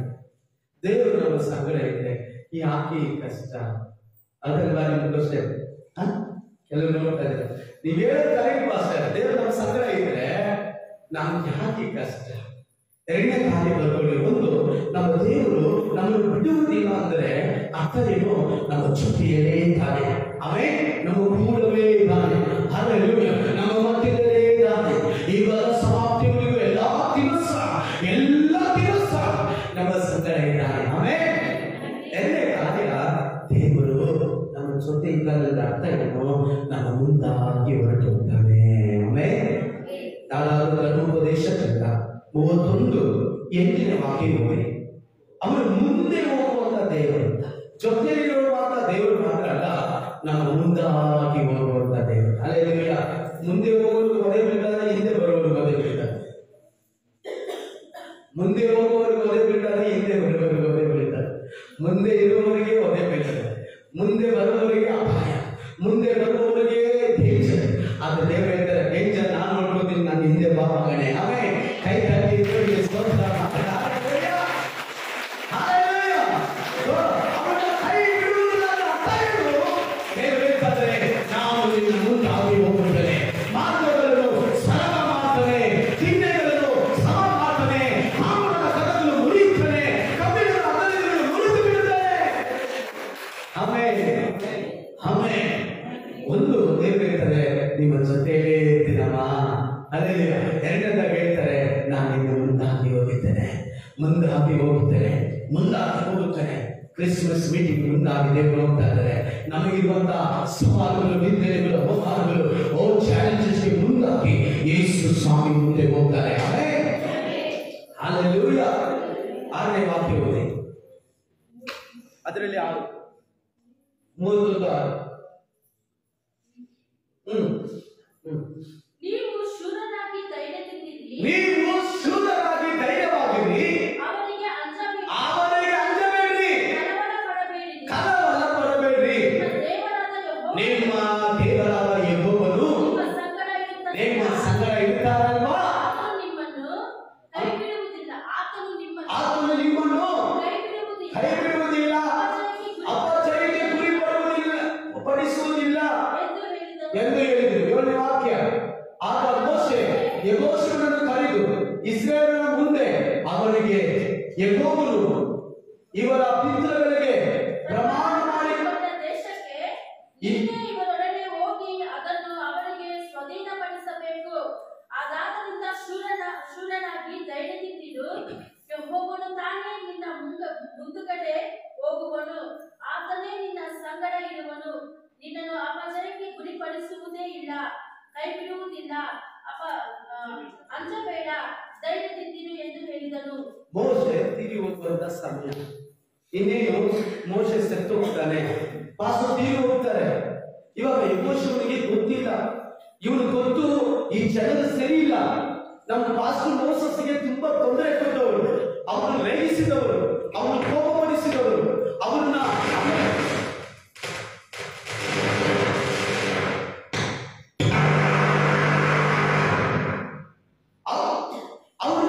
ಕೋಪಪಡಿಸಿದವರು, ಅವನ ನಿಂದಿಸಿದವರು. ಯೆಹೋಶುವನಿಗೆ ತುಂಬಾ ಭಯ. ಅವಾಗ ಮೋಶೆ ಅವನ ಕರೆದು ಹೇಳ್ತಾರೆ, ದೇವರು ಎಂದಿಗೂ ನಿನ್ನನ್ನು ಕೈ ಬಿಡುವುದಿಲ್ಲ. ಕೈ ತಟ್ಟಿ ದೇವರಿಗೆ ಸ್ತೋತ್ರ ಮಾಡಿ. ಮಕ್ಕಳೇ, ದೇವರು ನಿಮ್ಮನ್ನು ಕೈ ಬಿಡುವುದಿಲ್ಲ. ಆಮೆನ್. ಹಲ್ಲೆಲೂಯಾ. ಯೋಚನೆ ಮಾಡಿ, ಅಷ್ಟು 6 ಲಕ್ಷ ಜನ, ಕೆಲವರು ಹೇಳಿದ್ರೆ 20 ಲಕ್ಷ ಜನ, ಕೆಲವರು ಹೇಳಿದ್ರೆ ಅನೇಕ ಸಂಖ್ಯೆ ಇದೆ. ದೊಡ್ಡ ಗುಂಪಿಗೆ ಯೆಹೋಶುವ ಒಬ್ಬ. ಅವನು ಪ್ರಾರಂಭ ಸೇವೆ ಆರಂಭದಲ್ಲಿ ಪಾಸ್ಟ್ ಏನು ಪರಲೋಕ ಹೋಗುವಂತ ಸಮಯ. ಇವನು ಏನು ಮಾಡಬೇಕು ಅಂತ ಗೊತ್ತಿಲ್ಲ. ಯೆಹೋಶುವ ಪುಸ್ತಕ 1:5 ಹೇಳ್ತದೆ, ನಾನು ಮೋಶೆ ಸಂಗಡ ಇದ್ದ ಹಾಗೆ ನಿನ್ನ ಸಂಗಡ ಇದ್ದೇನೆ. ಕೈಗಳಲ್ಲಿ ನಾನು ಮುಂದೆ ಹೋಗ್ತೀನಿ, ನಿನ್ನ ಅಪಜಯ ಪಡಿಸಲ್ಲ, ನಿನಗೆ ಅಪಜಯ ಕೊಡುವುದಿಲ್ಲ. ನೀನು ಧೈರ್ಯವಾಗಿ ಅಂಜಬೇಡ, ಕಳವಳ ಬೀಳಬೇಡ, ಯೆಹೋವನು ನಿನ್ನ ಮುಂದಾಗಿ ಹೋಗುತ್ತಾನೆ. 8ನೇ ವಾಕ್ಯ ಹೋದ್ರೆ ಅಲ್ಲಿ ಹೇಳಲ್ಪಟ್ಟಿದೆ, ಈ ಧರ್ಮಶಾಸ್ತ್ರವು ಯಾವಾಗಲೂ ನಿನ್ನ ನಿನ್ನ ಜೀವಮಾನದಲ್ಲೆಲ್ಲ ಒಬ್ಬನು ನಿನ್ನ ಮುಂದೆ ನಿನ್ನನು, ನಾನು ಮೋಸೆ ಸಂಗಡ ಇದ್ದ ಹಾಗೆ ನಿನ್ನ ಸಂಗಡನೂ ಇರುವೆನು. ನೋಡಿ, ದೇವರ ವಾಕ್ಯ ಇರ್ತದೆ, ನಾನು ಮೋಸ ನಿನ್ನನ್ನು ಕೈ ಬಿಡುವುದಿಲ್ಲ, ತೊರೆಯುವುದಿಲ್ಲ, ಚಿರಚಿತ್ತನಾಗಿರು, ಧೈರ್ಯದಿಂದಿರು. ಯಾಕಂದರೆ ನಾನು ಈ ಜನರ ಪಿತೃಗಳಿಗೆ ಪ್ರಮಾಣ ಮಾಡಿಕೊಟ್ಟ ದೇಶಕ್ಕೆ ಇವರಿಗೆ ಮೋಶೆ ಒಂದು ಮಟ್ಟಕ್ಕೆ ಕರ್ಕೊಂಬಂದಪ್ಪ, ಇನ್ನ ಮೇಲೆ ಅವರು ಮಾಡದೇ ಇರುವಂತ ಕಾರ್ಯ ನೀನು ಮಾಡಬೇಕು. ಕೈ ತಟ್ಟಿದ್ದೇವೆ. ಎಷ್ಟೋ ವರ್ಷ ಮೋಶೆ ಆ ಜನರನ್ನ ಕರ್ಕೊಂಡ್ಬಂದನು, ಒಂದು ಮಟ್ಟಕ್ಕೆ ಕರ್ಕೊಂಡ್ಬಂದ್ಬಿಟ್ಟು. ಆದರೆ ಕಾನಾನ್ ದೇಶಕ್ಕೆ ಹೋಗಕ್ಕೆ ಅವನಿಗೆ ಅದೃಷ್ಟಕ್ಕೆ ಇಲ್ಲ. ಯೆಹೋಶುವನಿಗೆ ಆ ಸೌಭಾಗ್ಯ ದೇವರು ಒದಗಿಸಿಕೊಟ್ಟರು. ಯಾರು ಮಾಡದೇ ಇರೋದನ್ನು ನಾವು ಮಾಡುವಂತೆ ದೇವರು ಸಹಾಯ ಮಾಡ್ತಾರೆ. ಕೈ ತಟ್ಟಿ ದೇವರು ಸ್ತೋತ್ರ. ಯಾವ ಮಾಡದೇ ಇರೋದು, ಯಾವ ಸಭೆಗಳು ಮಾಡದೇ ಇರೋದು, ಯಾವ ವಿಶ್ವಾಸಿ ಮಾಡದೇ ಇರೋದು, ಯಾವ ಸೇವಕ ಮಾಡದೇ ಇರೋದು ನಮ್ಮನ್ನು ಮಾಡುವಂತೆ ದೇವರು ಸಹಾಯ ಮಾಡಲಿ. ಮೋಶೆ ಕರ್ಕೊಂಡು ಹೋಗಿಲ್ಲ, ಯೆಹೋಶುವನೇ ನಿನ್ನ ಜೀವಕಾಲವೆಲ್ಲ ಒಬ್ಬರು ನಿನ್ನ ಮುಂದೆ ನಿಂತುಕೊಳ್ಳುವುದಿಲ್ಲ. ಆ ಮೋಶೆ ಸಂಗಡ ಇದ್ದ ಹಾಗೆ ನಿನ್ನ ಸಂಗಡ ಇದೆ. ಮೋಶೆ ಸಂಗಡ ಯಾವ ಮಾತಾಡ್ತಾರೆ, ನಿನ್ನ ಜೊತೆ ಮಾತಾಡ್ತಾರೆ. ಮೋಶೆಗೆ ಹೇಗೆ ಬಲಪಡಿಸಿದೆ, ಅದೇ ತರ ನಿನ್ನನ್ನು ಬಲಪಡಿಸ್ತೇನೆ. ಮೋಶೆಯ ನಡೆಸಿದ ಪ್ರಕಾರ ನಿನ್ನನ್ನು ನಾನು ನಡೆಸ್ತೇನೆ, ನಾನು ಕೈ ಬಿಡುವುದಿಲ್ಲ. Amen, hallelujah. ದೇವರು ನಾನು ಬಿಡುವುದಿಲ್ಲದ ಅರ್ಥ ಏನು? ಸಂಗಡನೆ ಇದ್ದಾನೆ, ನಮ್ಮ ಜೊತೆಯೇ ಇದ್ದಾನೆ. ಎರಡನೇದಾಗಿ ಆತನು ನಮ್ಮನ್ನು ಮುಂದಾಗಿ ಹೋಗುವಂತ ದೇವರು. ನೀವ್ ಹೇಳ್ತೀರಾ, ದೇವರೇ ನೀ ನನ್ನ ಸಂಗಡ ಇದ್ರೆ ಈ ಕಷ್ಟಗಳೆಲ್ಲ ಯಾಕಪ್ಪ, ಈ ಬಾಧೆಗಳೆಲ್ಲ ಯಾಕಪ್ಪ? ನೋಡಿ, ನಮ್ಮ ತರನೇ ಒಬ್ಬ ಮನುಷ್ಯ ಇದ್ದಾನೆ. ನ್ಯಾಯಸ್ಥಾಪಕರು 6ನೇ ಅಧ್ಯಾಯ 13ನೇ ವಾಕ್ಯದಲ್ಲಿ 12ರಲ್ಲಿ ನೀವು ಓದುವುದಾದ್ರೆ ದೇವದೂತರು ಬಂದು ಹೇಳ್ತಾರೆ, ಹೇ ಪರಾಕ್ರಮಶಾಲಿಯೇ, ಯೆಹೋವನು ನಿನ್ನ ಸಂಗಡ ಇದ್ದಾನೆ. ಅವ್ನು ಹೇಳ್ತಾನೆ, ಸ್ವಾಮಿ ದೇವರು ನಮ್ಮ ಸಂಗಡ ಇದ್ರೆ ಈ ಕಷ್ಟಗಳೆಲ್ಲ ಯಾಕಪ್ಪ, ಈ ನಿಂದನೆಗಳೆಲ್ಲ ಯಾಕಪ್ಪ, ಈ ಅವಮಾನಗಳೆಲ್ಲ ಯಾಕಪ್ಪ? ಓದಿ ಆ ವಾಕ್ಯ. ನ್ಯಾಯಸ್ಥಾಪಕರು 6ನೇ ಅಧ್ಯಾಯ 12, 13, 14. ಯೆಹೋವನ ದೂತನು ಗಿದ್ಯೋನನಿಗೆ ಪ್ರತ್ಯಕ್ಷನಾಗಿ ಅವನಿಗೆ ಪರಾಕ್ರಮಶಾಲಿಯೇ, ಯೆಹೋವನು ನಿನ್ನ ಸಂಗಡ ಇದ್ದಾನೆ ಅಂತ ಹೇಳಿದನು. ಆಗ ಗಿದ್ಯೋನನು,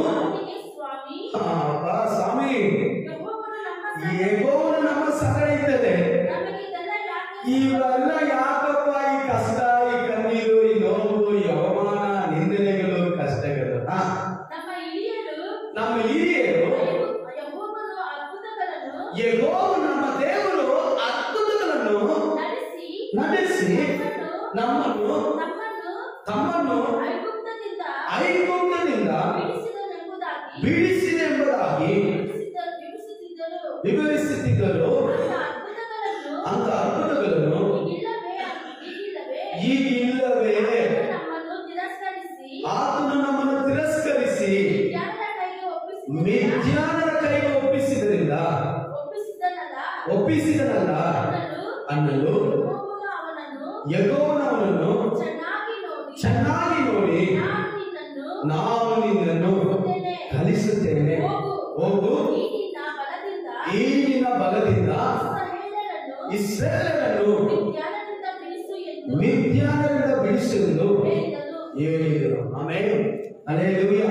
ಇವತ್ತು ನೀವು ಕೇಳ್ತೀರಾ, ಪಾಸ್ಟರ್ ದೇವರು ನಮ್ಮ ಸಂಗಡ ಇದ್ರೆ ಇವೆಲ್ಲ ಯಾಕೆ ಸಂಭವಿಸ್ತಾ ಇದೆ? ಆಮೇಲೆ ಇವುಗಳೆಲ್ಲ ಏನಕ್ಕೆ ಸಂಭವಿಸ್ತಾ ಇದೆ? ಅದಕ್ಕೆ ನಾನು ಯಾವಾಗ ಹೇಳ್ತಿದ್ದೀನಿ, ನಮ್ಮ ಕಷ್ಟಗಳು ಬಂದಾಗಲೇ ಏಸಪ್ಪ ನಮ್ಮ ಜೊತೆ ಇದ್ದಾರ ಇಲ್ವಾ ಗೊತ್ತಾಗಲ್ಲ. ಕೈ ತಟ್ಟಿ ಎಲ್ಲ ಆದ್ರೆ ಕಷ್ಟ ಬಂದಾಗಲೇ ಮನುಷ್ಯರು ನಮ್ಮ ಕೈ ಬಿಟ್ಟು ಓಡಿ ಹೋಗ್ತಾರೆ. ಏಸಪ್ಪ ನಾನು ಇದ್ದೀನಿ ಮಗನೇ, ಮಗಳೇ ನಾನು ನಿಮ್ ಜೊತೆನೇ ಇದ್ದೀನಿ ಅಂತ ತೋರಿಸ್ತಾರೆ. ಕೈ ತಟ್ಟಿ ದೇವರಿಗೆ ಸ್ತೋತ್ರ ಮಾಡಿ. ಆಮೇಲೆ ಹಲ್ಲೆಲೂಯಾ. ದೇವರು ಹೇಳ್ತಾರೆ, ಚೆನ್ನಾಗಿ ನೋಡು, ನಿನ್ನನ್ನು ಕಲಿಸ್ತಾರೆ. ಯಾಕೆ ಈ ಬಾಧೆ? ಮಿದ್ಯಾನರನ್ನು ಸೋಲಿಸಬೇಕು. ಈ ಮಿದ್ಯಾನರು ಯಾರು? ದೇವರ ಜನರ ಮಾರ್ಗವನ್ನು ಅಡ್ಡಿಪಡಿಸಿದವರು, ದೇವರ ಜನರನ್ನ ದಾರಿ ತಪ್ಪಿಸಿದವರು, ಅವರನ್ನ ಕೆಡಿಸುವಂತವರು, ಅವರಿಗೆ ವೈರಿಯಾಗಿ ವಿರೋಧವಾಗಿ ನಿಂತವರು, ಅವರನ್ನ ನಾಶಪಡಿಸಬೇಕಾಯಿತು. ಅವರು ಇವರನ್ನ ನಾಶಪಡಿಸ್ತಾರೆ. ಅವರು ನಾವು ನೋಡುವುದಾದ್ರೆ ಅವರ ಬಿತ್ತನೆ ಒಂದನೇ ವಾಕ್ಯದಿಂದ ಓದಿ ನೋಡ್ಕೊಳ್ರಿ. ಅವರು ಬಿತ್ತುವಂತ ಬೆಳೆ ನೀನೇನು ಕೊಯ್ಬೇಕು? ಮಿದ್ಯಾನರು ಬದುಕಬೇಕು ಅಂತಾರೆ. ಯೋಬನ ಪುಸ್ತಕದಲ್ಲಿ ನೋಡ್ತೇವೆ, ಅವರು ಬಿತ್ತಿದ ಅವರೆಲ್ಲ ಫಲಗಳನ್ನು ವೈರಿಗಳು ಕೊಯ್ಕೊಂಡು ಹೋಗ್ತಾರೆ. ಯಾವಾಗ ನಾವು ದೇವರ ಚಿತ್ತವನ್ನು ಮಾಡಿ ಸೈತಾನನ್ನು ಎದುರಿಸುವುದಿಲ್ಲವೋ, ಸೈತಾನನ ಕಾರ್ಯಗಳನ್ನು ನಾವು ಎದುರಿಸುವುದಿಲ್ಲವೋ, ಅವರು ನಮ್ಮನ್ನ ಆಳ್ವಿಕೆ ಮಾಡ್ತಾ ಇರ್ತಾರೆ. ಅದಕ್ಕೆ ದೇವರು ಹೇಳ್ತಾರೆ, ನಿನಗಿರುವಂತ ಫಲದಿಂದ ಹೊರತಾಗು, ಮಿದ್ಯಾನರನ್ನ ಒಬ್ಬ ಮನುಷ್ಯನಂತೆ ನಾಶ ಮಾಡುವಿ. ಯಾಕೆ? ಮುಂದೆ ನಾವು ವಾಕ್ಯ ಓದುತ್ತೇವೆ, ಅಲ್ಲಿ ನೋಡುವಾಗ ಗಿದ್ಯೋನನ ಕತ್ತಿ, ಕರ್ತನ ಕತ್ತಿ, ಗಿದ್ಯೋನನ ಜಯವು, ಯೆಹೋವನ ಜಯವು. ಮುಂದೆ ಓದಿ 18ನೇ ವಾಕ್ಯ.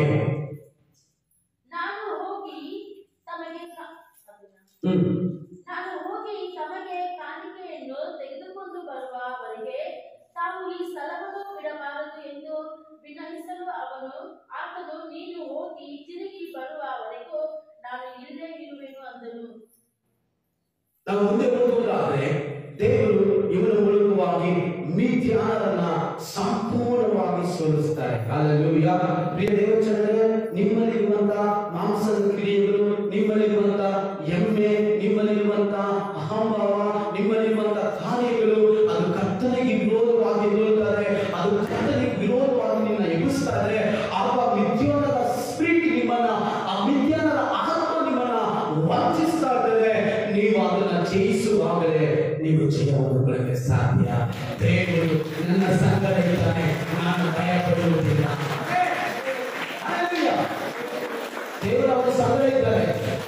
ದೇವರು ಗಿದ್ಯೋನನ ಸಂಗಡ ಇದ್ದಾನೆ, ಇಸ್ರಾಯೇಲ್ ಜನರ ಸಂಗಡ ಇದ್ದಾರೆ. ಆದ್ರೆ ಅವರು ಹೇಳ್ತಾರೆ, ಎಲ್ಲ ಭಯಕ್ಕೂ ನಮ್ಮ ಸಂಗಡ ಇದ್ದಾರೆ. ಯಾಕೆ? ಮಿಥ್ಯಾನದ ಆತ್ಮ ಅವನ ವಂಚಿಸಿದೆ. ಕರ್ತನು ಅವನಲ್ಲಿ ಜ್ಞಾನದ ನೋಡಿಕೊಳ್ಳದೆ ಇವತ್ತು ಎಷ್ಟೋ ಜನರೇ ಇರ್ತಾರೆ, ಆ ಭಾಷೆ ನಮ್ಗೆ ಬಾರ, ನಮ್ಗೆ ಹಿಂಗೆ ಹಂಗೆ. ಅಮ್ಮ, ದೇವರು ನಿಮ್ಮ ಜೊತೆ ಇದ್ದಾರೆ. ಕೈ ತಟ್ಟಿ ದೇವರಿಗೆ ಸ್ತೋತ್ರ ಮಾಡಿ. ಪರಾಕ್ರಮಶಾಲಿಯೇ, ಯೆಹೋವನು ನಿನ್ನ ಸಂಗಡ ಇದ್ದಾನೆ. ಹಲ್ಲೆಲೂಯಾ. ಆಗಬೇಕು. ಇವತ್ತು ಮಿಥ್ಯಾನದ ಸ್ಪಿರಿಟ್, ಈ ಸ್ಪಿರಿಟ್ ಎಂತ ಸ್ಪಿರಿಟ್ ಅಂದ್ರೆ ದೇವರಿಗೆ ವಿರೋಧವಾಗಿ ಪ್ರೇರೇಪಿಸುವಂಥದ್ದು, ದೇವರ ಜನರನ್ನು ಅಡ್ಡಿಪಡಿಸುವಂಥದ್ದು, ದೇವರ ಜನರನ್ನು ಕೆಡಿಸುವಂಥದ್ದು, ದೇವರ ಜನರನ್ನು ನಾಶಪಡಿಸುವಂಥದ್ದು, ದೇವರ ಜನರಿಗೆ ವಿರೋಧವಾಗಿ ನಿಂತಿರುವಂಥದ್ದು. ಇದನ್ನು ನಾವು ಜಯಿಸಿಲ್ಲ ಅಂದ್ರೆ ನಾವು ಕೂಡ ಹಿಂಗೆ ಹೇಳ್ತೀವಿ, ಯೇಸು ಸ್ವಾಮಿ ನಮ್ಮ ಸಂಗಡ ಇದ್ದರೆ ಯಾಕೆ ಕಷ್ಟ, ಇದ್ದರೆ ಯಾಕೆ ಜಗಳ, ಯಾಕೆ ಬಾಧೆ, ಯಾಕೆ ತೊಂದರೆ? ಆ ಮಿಥ್ಯಾನರನ್ನ ಸೋಲಿಸಿರಿ. ಹಲ್ಲೆಲೂಯಾ. ಆ ಮಿಥ್ಯಾನರನ್ನ ನಾಶಪಡಿಸಿರಿ. ಆ ಮಿಥ್ಯಾನರನ್ನ ತುಳಿದು ಹಾಕಿರಿ. ಆ ಮಿಥ್ಯಾನರನ್ನ ಏನಿಲ್ಲದಂತೆ ಹೋಗಲಿಸುವಿನ ಮೊದಲೇ. ಆಮೇಲೆ ನೀನಿರುವಂತ ಬಲದಲ್ಲಿ ಹೊರಟು ಅವನು ಹಂಚಿಕೊಂಡು ನೋಡಿ. ಒಂದನೇ ವಾಕ್ಯ, 11ನೇ ವಾಕ್ಯ ಹೋಗಿ. ಆಗ ಅವನು ಅವನ ಮೇಲೆ ಬೀಳುವುದಕ್ಕೆ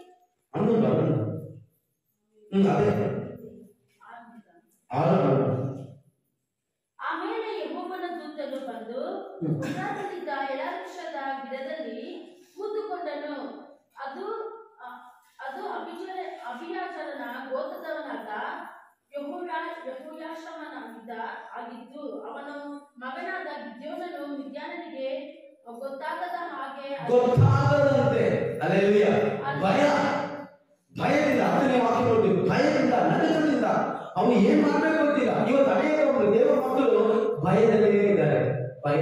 ಏನಾಗುತ್ತೋ, ಏನು ಕೂತಾರೋ, ಎಲ್ಲೋ ಕುಡಿತಾರೋ, ನನ್ನ ಕುಟುಂಬ ಏನಾಗುತ್ತೋ, ನನ್ನ ಬದುಕು ಏನಾಗುತ್ತೋ. ಅಮ್ಮ, ದೇವರು ನಿಮ್ಮ ಸಂಗಡ ಇದ್ದಾರೆ. ಯೇಸು ನಿಮ್ಮ ಸಂಗಡ ಇದ್ದಾರೆ. ಕರ್ತು ನಿಮ್ಮ ಸಂಗಡ. ಅಯ್ಯೋ, ಏನಾಗುತ್ತೋ. ಆಮೇಲೆ ಯೇಸು ಸಂಗಡ ಇದ್ದಾರೆ. ನಾವು ತಿಳ್ಕೊಳ್ಳಕ್ಕೆ ಈ ಮಿಥ್ಯಾನರ ಆತ್ಮವನ್ನು, ಆ ಸ್ವಭಾವಗಳನ್ನು ನಾವು ಜಯಿಸಬೇಕು. ಆಮೇಲೆ ಹಲ್ಲೆಲೂಯಾ. ದಾವೀದನು ಹೇಳ್ತಾನೆ ನೋಡ್ರಿ, ಕೀರ್ತನೆ 37:25 ಹೇಳ್ತಾನೆ, ಹಲ್ಲೆಲೂಯಾ, ನೀತಿವಂತರನ್ನು ನಾನು ಚಿಕ್ಕವನಾಗಿದ್ದೆ, ಇವಾಗ ದೊಡ್ಡವನಾಗಿದ್ದೇನೆ. ನೀತಿವಂತರ ಮಕ್ಕಳು ರೋಡಲ್ಲಿ ರೊಟ್ಟಿಗಾಗಿ ಭಿಕ್ಷೆ ಬೇಡಿದ್ದು ನಾನು ಎಂದಿಗೂ ನೋಡಿಲ್ಲ. ಓದಿರಿ ಯಾರಾದ್ರೂ ಒಂದು ವಾಕ್ಯ. 37:25 ಕೀರ್ತನೆ 37:25.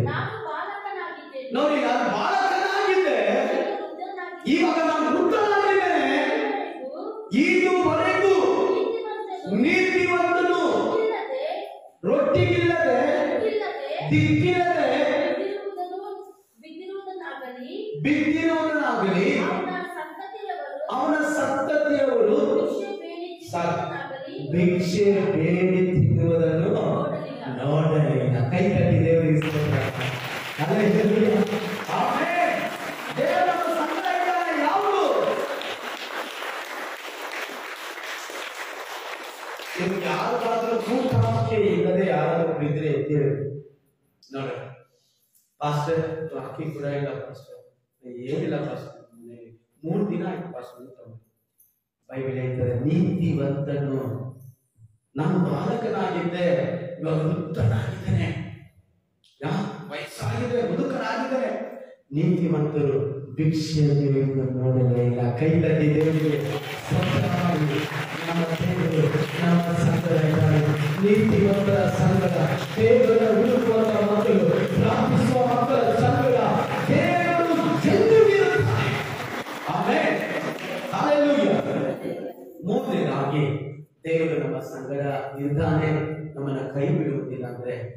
ಏನಿರ್ಬಾರ್ದಂದ್ರೆ ಹಣದ ಆಸೆ. ನಾನು ನಿಮ್ಮನ್ನೆಲ್ಲ ಪ್ರೀತಿಯಿಂದ ಕೇಳ್ತಾ ಇದ್ದೀನಿ ನೋಡಿ, ಹಣದ ಆಸೆ ಇರಬಾರ್ದು. ಬಚ್ಚಿಟ್ಕೋಬೇಡ, ಬಚ್ಚಿಟ್ಕೊಳ್ರಿ. ನಿಮ್ಮ ಗಂಡುಗಳೆಲ್ಲ ಬಚ್ಚಿಟ್ಕೊಂಡ್ಬಿಡ್ತಾರೆ.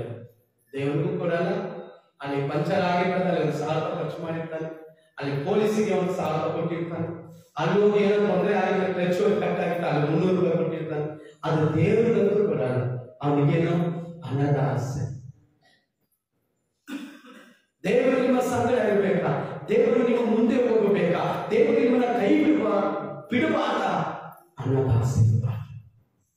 ಆಮೇಲೆ ನೋಡಿ, ಇಬ್ರಿಯರು 13ನೇ ಅಧ್ಯಾಯ 5ನೇ ವಾಕ್ಯ, ನಾನು ನಿಮ್ಮನ್ನ ಎಂದಿಗೂ ಕೈ ಬಿಡುವುದಿಲ್ಲ. ನಿಮಗಿರುವುದರಲ್ಲಿ ಸಂತೃಪ್ತರಾಗಿರ್ರಿ, ಸಂತೋಷವಾಗಿರ್ರಿ. ಹಣದಾಸೆ ಇರಬಾರದು. ಯಾವ ಮನುಷ್ಯರಲ್ಲಿ ಹಣದಾಸೆ ಇದೆಯೋ, ದೇವರನ್ನ ಬಿಟ್ಟು ಕೆಲಸ ಓಡುತ್ತಾ ಇದೆಯೋ, ದೇವರನ್ನ ಬಿಟ್ಟು ಕಾರ್ಯ ಹೋಗುತ್ತಾ ಇದೆಯಾ, ದೇವರನ್ನ ಬಿಟ್ಟು ಬೇರೆ ಏನೋ ಮಾಡಕ್ ಹೋಗ್ತಾ ಇದೆಯಾ, ಈ ಬೆಳಗಿನ ಜಾವದಲ್ಲಿ ನಿಮ್ಮನ್ನು ದೇವರ ಆತ್ಮನು ಎಚ್ಚರಿಸುತ್ತಾನೆ. ಹಣದಾಸೆ ನಮಗೆ ಇರಬಾರದು. ಇನ್ನು ಮೇಲೂ ಇದುವರೆಗೂ ಇಲ್ಲ, ಇನ್ನು ಮುಂದೆ ನಮಗೆ ಹಣದಾಸೆ ಇರಬಾರದು. ಇಬ್ರಿಯ 13:5 ದ್ರವ್ಯ ಆಸೆ ಇಲ್ಲದವರಾಗಿರ್ರಿ. ನಿಮಗೆ ಇರುವುದರಲ್ಲಿ ಏನಿದೆ ಅದೇ ಸಾಕಮ್ಮ, ಏನಿದೆ ಅದೇ ಸಾಕು. ಕೆಲವರು ಹೇಳ್ತಾರೆ, ನಾನು ಅದು ಬೇಕು, ಇದು ಬೇಕು, ಇದು ಬೇಕು ಅಂತ ಕೂತಿದಾರ, ಇವತ್ತು ನಡೆಸ್ತಾರ, ಇವತ್ತು ಊಟ ಮಾಡಿದ್ಯಾ, ಸಾಕು. ಸಾಮುವೇಲನು ಪ್ರಾರ್ಥನೆ ಮಾಡ್ತಾನೆ ಜ್ಞಾನೋಕ್ತಿಗಳಲ್ಲಿ, ದೇವರೇ ನನಗೆ ಹೆಚ್ಚು ಕೊಡಬೇಡಪ್ಪ, ನಿನ್ನನ್ನು ನಾನು ತಿರಸ್ಕಾರ ಮಾಡ್ತೀನಿ, ನನಗೆ ಪರಿಸ್ಥಿತಿ ನೀಡಬೇಡ, ಕಷ್ಟ ನೋಡಿ ನಿಮ್ಮನ್ನ ನಾನು ಬಿಟ್ಟು ಹೋಗ್ಬಿಡ್ತೀನಿ, ನನಗೆ ಏನ್ ಬೇಕು ಅದೇ ಸಾಕಪ್ಪ. ಎಷ್ಟು ಜನ ಪ್ರಾರ್ಥನೆ ಮಾಡಿದ್ದಾರೆ ನಿಮ್ಮ ಜೀವನದಲ್ಲಿ? ಬೇಕು ಬೇಕು ಬೇಕು ಬೇಕು ಬೇಕು ಬೇಕು ಬೇಕು. ಫ್ರಿಜ್ ಬಂದ್ರೆ ವಾಷಿಂಗ್ ಮಿಷಿನ್ ಬರಬೇಕು, ವಾಷಿಂಗ್ ಮಿಷಿನ್ ಬಂದ್ರೆ ಟಿವಿ ಬರಬೇಕು, ಟಿವಿ ಬಂದ್ರೆ ಫೋನ್ ಬರಬೇಕು, ಮಿಕ್ಸಿ ಬರಬೇಕು, ಅದು ಬರಬೇಕು, ಬರ್ಲಿ ಬರ್ಲಿ ಬರ್ಲಿ. ಇರ್ತಾರೆ ನಿಮಗೇನುವುದರಲ್ಲಿ ತೃಪ್ತ ದೇವರ ಜೊತೆ ಇರ್ಬೇಕಾ? ನಾನು ಕೆಲವರು ಏನ್ ತಗೊಳ್ತೀನಿ, ಏನ್ ತಗೊಳ್ತಿದ್ಯಾ, ಏನ್ ತಗೊಳ್ತಿದ್ಯಾ, ಅದ್ರಿಲ್ಲ, ಅದಿಲ್ಲ, ಗ್ಲಾಸ್ ಇಲ್ಲ, ಇದಿಲ್ಲ, ಇದಿಲ್ಲ, ಅದಿಲ್ಲ, ಇದಿಲ್ಲ, ಅಲ್ಲ ಇಲ್ಲ, 10 ವರ್ಷ ಆಯ್ತು, 20 ವರ್ಷ, 30 ವರ್ಷ ಆಯ್ತು, ಇಲ್ಲ ಇಲ್ಲ ಐತೆ ಐತೆ ರೀ ಅಂತ ಹೇಳುವ ಒಂದು ಸಹೋದರಿ ನನಗಾಗಿಲ್ಲ, ಇದೆಯಲ್ಲ 30 ಸೀರೆ ಇರ್ತದೆ, ಸೀರೆ ಒಂದು ಹೊಸ ಸೀರೆ ಅಲ್ಲ 50 ಸೀರೆ ಇರ್ತದೆ, ಅದ್ರಕ್ಕಿಂತ ಸೂಪರ್ ದಪ್ಪ ಸೀರೆ, ಅದನ್ನು ನೋಡ್ಬಿಟ್ಟು ಇದು ನಾವು ಯೂಸ್ ಕೊಡ್ತಿಲ್ಲ, ಅದು ಒಂದು ವಾರ ಮಾತಾಡ ನೀವೇನ್ ಬೇಕಾದ್ರೆ ಇಸ್ಕೊಂತೀರ, ನಮ್ಗೇನೆ ಕೆಲವರು ಬೈಬಲ್ ಹೇಳ್ತಾರೆ, ನಿಮಗೆ ಇರುವುದರಲ್ಲಿ ತೃಪ್ತರಾಗಿರಿ. ಆಮೇಲೆ ಯೇಸಪ್ಪನ ಜೊತೆ ಇರ್ತಾರೆ. ಹಲ್ಲೆಲೂಯಾ. ನಮ್ಮ ಕೆಲವರು ಹೇಳ್ತಾರೆ, ದೊಡ್ಡವರು ಕಾಲು ಚಾಪೆ ಎಷ್ಟಿದೆ, ಚಾಚುವಾಗ ಮಣ್ಣಿಗೆ ಹೋಗ್ಬಿಡ್ತೀವಿ. ಕೆಲವರು ಬಂದರೆ ಸಾಕು, ಇಷ್ಟು ಬಂದಿರ್ತಾರೆ, ಅಷ್ಟು ಉದ್ದ ಮಾಡಿರ್ತಾರೆ, ಅದಕ್ಕೆ ಸಾಲ. ಕೆಲವು ಸಾಲ ಏನು ಮಾಡಿರ್ತಾರೆ, ಏನು ಮಾಡಿರ್ತಾರೆ, ಅದೊಂದು ಬೇಕಾ ಬೇಡ. ಸಾಲ ಏನು ಮಾಡ್ಬೇಕು ನಾವು? ಸಾಲ ಮಾಡಿ ಮಾಡಿ ಮಾಡಿ ಮಾಡಿ ಮಾಡಿ ಫುಲ್ಲು ಮಾಡ್ಬಿಡೋದು, ಇಷ್ಟ ಬಂದಂಗೆ ಮಾಡ್ಬಿಡೋದು. ಆಮೇಲೆ ಏನು ಪ್ರಾರ್ಥನೆ ಏನಾಗಲ್ಲ, ನನಗೆ ಬರ್ತದೆ ಕೋಟ ಅಂತ ನೋಡಿದ್ರೆ ಏಸಪ್ಪ ಹೇಳಿದ್ರೆ ಸಾಲ ಮಾಡಿಲ್ಲ, ಏಸಪ್ಪ ಹೇಳಿದ್ರೆ ಸಾಲ ಮಾಡಿ ಫ್ರಿಡ್ಜ್ ತಗೊಂಡ್ರ, ಸಾಲ ಮಾಡಿ ಗಾಡಿ ತಗೊಂಡ್ರ, ಸಾಲ ಮಾಡಿ ಫೋನ್ ತಗೊಂಡ್ರ, ಸಾಲ ಮಾಡಿ ಮನೆ ತಗೊಂಡ್ರ, ಸಾಲ ಮಾಡಿ ಮದುವೆ ಮಾಡಿದ್ರ, ಎಲ್ಲಿ ಹೇಳ್ಬಿಟ್ಟಿದೆ ಸಾಲ ಮಾಡೋಣ. ಇವತ್ತೆಲ್ಲ ಮಾಡಿ ನಾವೇ ಮಾಡ್ಕೊಂಡು ಇವತ್ತೆಲ್ಲರೂ ಏನ್ ಮಾಡ್ಬೋದು, ಇವತ್ತೆಲ್ಲ ಆತ್ಮಕ ಸಭೆ ಬಿಟ್ಟು ಹೋಗಿದ್ದಾರೆ. ಹೇಳ್ತಾ ಇದ್ದೀನಿ ಸಹೋದರೇ, ದೇವರ ಮಕ್ಕಳು ಸಾಲ ತಗೋಬಾರ್ದು, ದೇವರ ಮಕ್ಕಳು ಅವಮಾನಕ್ಕೆ ಗುರಿ ಆಗಬಾರ್ದು. ನಿಜವಾಗ್ಲೂ ಇವತ್ತು ದೇವರು ನಿಮ್ಮ ಜೊತೆ ಮಾತಾಡಿದ್ರೆ ಇವತ್ತೊಂದು ತೀರ್ಮಾನ ಎತ್ಕೊಳ್ರಿ, ಅಂಥವ್ರು ಮಾತ್ರ ದೇವರು ಆಶೀರ್ವದಿಸ್ತಾರೆ. ಸಾಲ ತೆಗೆದವ್ರನ್ನ ದೇವರು ಎಂದಿಗೂ ಆಶೀರ್ವಾದ ಮಾಡುವುದಿಲ್ಲ. ಯೆಶಾಯ ಗ್ರಂಥದಲ್ಲಿ ಹೇಳಲ್ಪಟ್ಟಿದೆ, ಸಾಲ ಕೊಡುವವನು ಸಾಲ ತೆಗೆದುಕೊಳ್ಳುವವನು ಶಾಪ ಬಡ್ಡಿಗೆ ತೆಗೆದುಕೊಳ್ಳಲು ಶಾಪಗ್ರಸ್ತರು. ಎಷ್ಟೋ ದೇವ ಮಕ್ಕಳು ಬಡ್ಡಿಗೆ ಕೊಡ್ತಾರೆ. ದಯವಿಟ್ಟು ಶ್ರಮಿಸಿ ನಿಮ್ಮ ಶರೀರದಲ್ಲಿ ಅನಾರೋಗ್ಯ ಬರೋಕ್ ಮುಂಚೆ ಫಸ್ಟ್ ಬಡ್ಡಿ ಬಿಟ್ಟುಬಿಡಿ. ದೇವರು ಹೇಳ್ತಾರೆ ಹಣದ ಆಸೆ ಪಡಬೇಡಿ. ಹಣ ಬೇಕು, ಹೊಸ ಹಣ ಬೇಕು. ಇವಾಗ ಚರ್ಚ್ ಕಟ್ತೀರಾ, ನೀವು ಕಟ್ತೀರಾ, ಹಣ ಬೇಕು, ಹಣದ ಆಸೆ ಇರಬಾರ್ದು. ಹಣ ಬೇಕು, ಹಣದ ಆಸೆ ಇರಬಾರ್ದು. ಮಕ್ಕಳನ್ನು ಓದಿಸಕ್ಕೆ, ಕುಟುಂಬ ನಡೆಸಕ್ಕೆ, ನಾವು ಜೀವನ ಮಾಡಕ್ಕೆ, ಕ್ರಿಸ್ಮಸ್ ಮೀಟಿಂಗ್ ಮಾಡಕ್ಕೆ, ಚರ್ಚ್ ನಡೆಸಕ್ಕೆ, ಸೇವೆ ನಡೆಸಕ್ಕೆ ಹಣ ಬೇಕು. ಹಣದ ಆಸೆ ಇರಬಾರದು. ರಾತ್ರಿ ರಾತ್ರಿ ರಾತ್ರಿ ರಾತ್ರಿ ಹೋಗಿ ದುಡಿಯಬಾರದು. ನಾವು ಯಾವ ಪ್ರಸಂಗ ಮಾಡುವಾಗ ಹೇಳ್ತೀವಿ, ಓಟಿ ಹೋಗ್ತಾರೆ, ಒಂದೊಂದ್ಸಲಿ ಓಟಿ ಬರ್ತಾರೆ, ಒಬ್ಬರು ಬರ್ತಾರೆ. ಓಟಿ ಓಟಿ ಓಟಿ ಬೆಳಗ್ಗೆ 6 ಗಂಟೆಯಿಂದ 3 ಗಂಟೆವರೆಗೂ ಕೆಲಸ, ಏನೋ ಶಿಫ್ಟ್ ಅಂತ. ಆಮೇಲೆ 6 ಗಂಟೆಯಿಂದ 9 ಗಂಟೆವರೆಗೂ ಓಟಿ ಬರ್ತಾರೆ. ಓಟಿ ಎಚ್ಚರವಾಗಿ ನೀವು ಆಶೀರ್ವದಿಸಲ್ಪಡಬೇಕು. ನಿಮ್ಮ ದೇವರು ಆಶೀರ್ವದಿಸಬೇಕಾ? ನಿಮ್ಮನ್ನು ಆಶೀರ್ವದಿಸಬೇಕಾ? ದೇವರು ಕೊಡುವ ವಿಷಯದಲ್ಲಿ ಕರೆಕ್ಟ್ ಆಗಿದೆ. ಎಷ್ಟು ಜನ ನೀವು ದರ್ಶನ ಮಾಡ್ಕೊಡ್ತೀರ? ದೇವರು ಕೊಡುವುದರಲ್ಲಿ ನೀವು ಕರೆಕ್ಟ್ ಆಗಿದ್ದೀರ? ಒಬ್ಬರು ಕೆಲವರಿದ್ದಾರೆ, ಅವ್ರ ದೇವರಲ್ಲಿ ಕರೆಕ್ಟ್ ಆಗಿ ಅವ್ರ ದೇವರು ಆಶೀರ್ವದಿಸ್ತಾರೆ. ಅವ್ರ ಆಶೀರ್ವಾದಕ್ಕೆ ಸಾಕ್ಷಿಯಾಗಿರ್ತಾರೆ, ಅನೇಕ ಸಾಕ್ಷಿ ಇರ್ತಾರೆ. ನಾವು ಕೊಡುವುದಿಲ್ಲ, ಅದಕ್ಕೆ ಹಿಂದಿಗೆ ಹೋಗಿದ್ರೆ ಮುಂದೆ ದೇವರ ಕೈ ಹೋಗೋಣ. ಎಷ್ಟೋ ಜನ ವಾಗ್ದಾನ, ನಾನು ದುಡ್ಡುಗೋಸ್ಕರ ಎಲ್ಲ ಮಾತಾಡ್ತಾ ಇರೋದು. ನಿಮ್ಮ ಮನಸ್ಸು ಬದಲಾಗಲಿ ಅಂತ ಮಾತಾಡ್ತಾರೆ. ನನಗೆ ದುಡ್ಡು ಬೇಡ, ನನ್ನ ದೇವರು ನಡೆಸ್ತಾರೆ. ಅವತ್ತು ನಡೆಸಿದವರು ಇವತ್ತು ನಡೆಸ್ತಾರೆ, ಇನ್ನು ಮುಂದೆ ನಡೆಸ್ತಾರೆ.